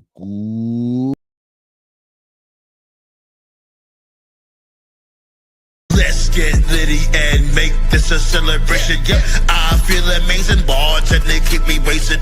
Put your drinking glasses high in the sky. Let them know you're blessed and you really love life.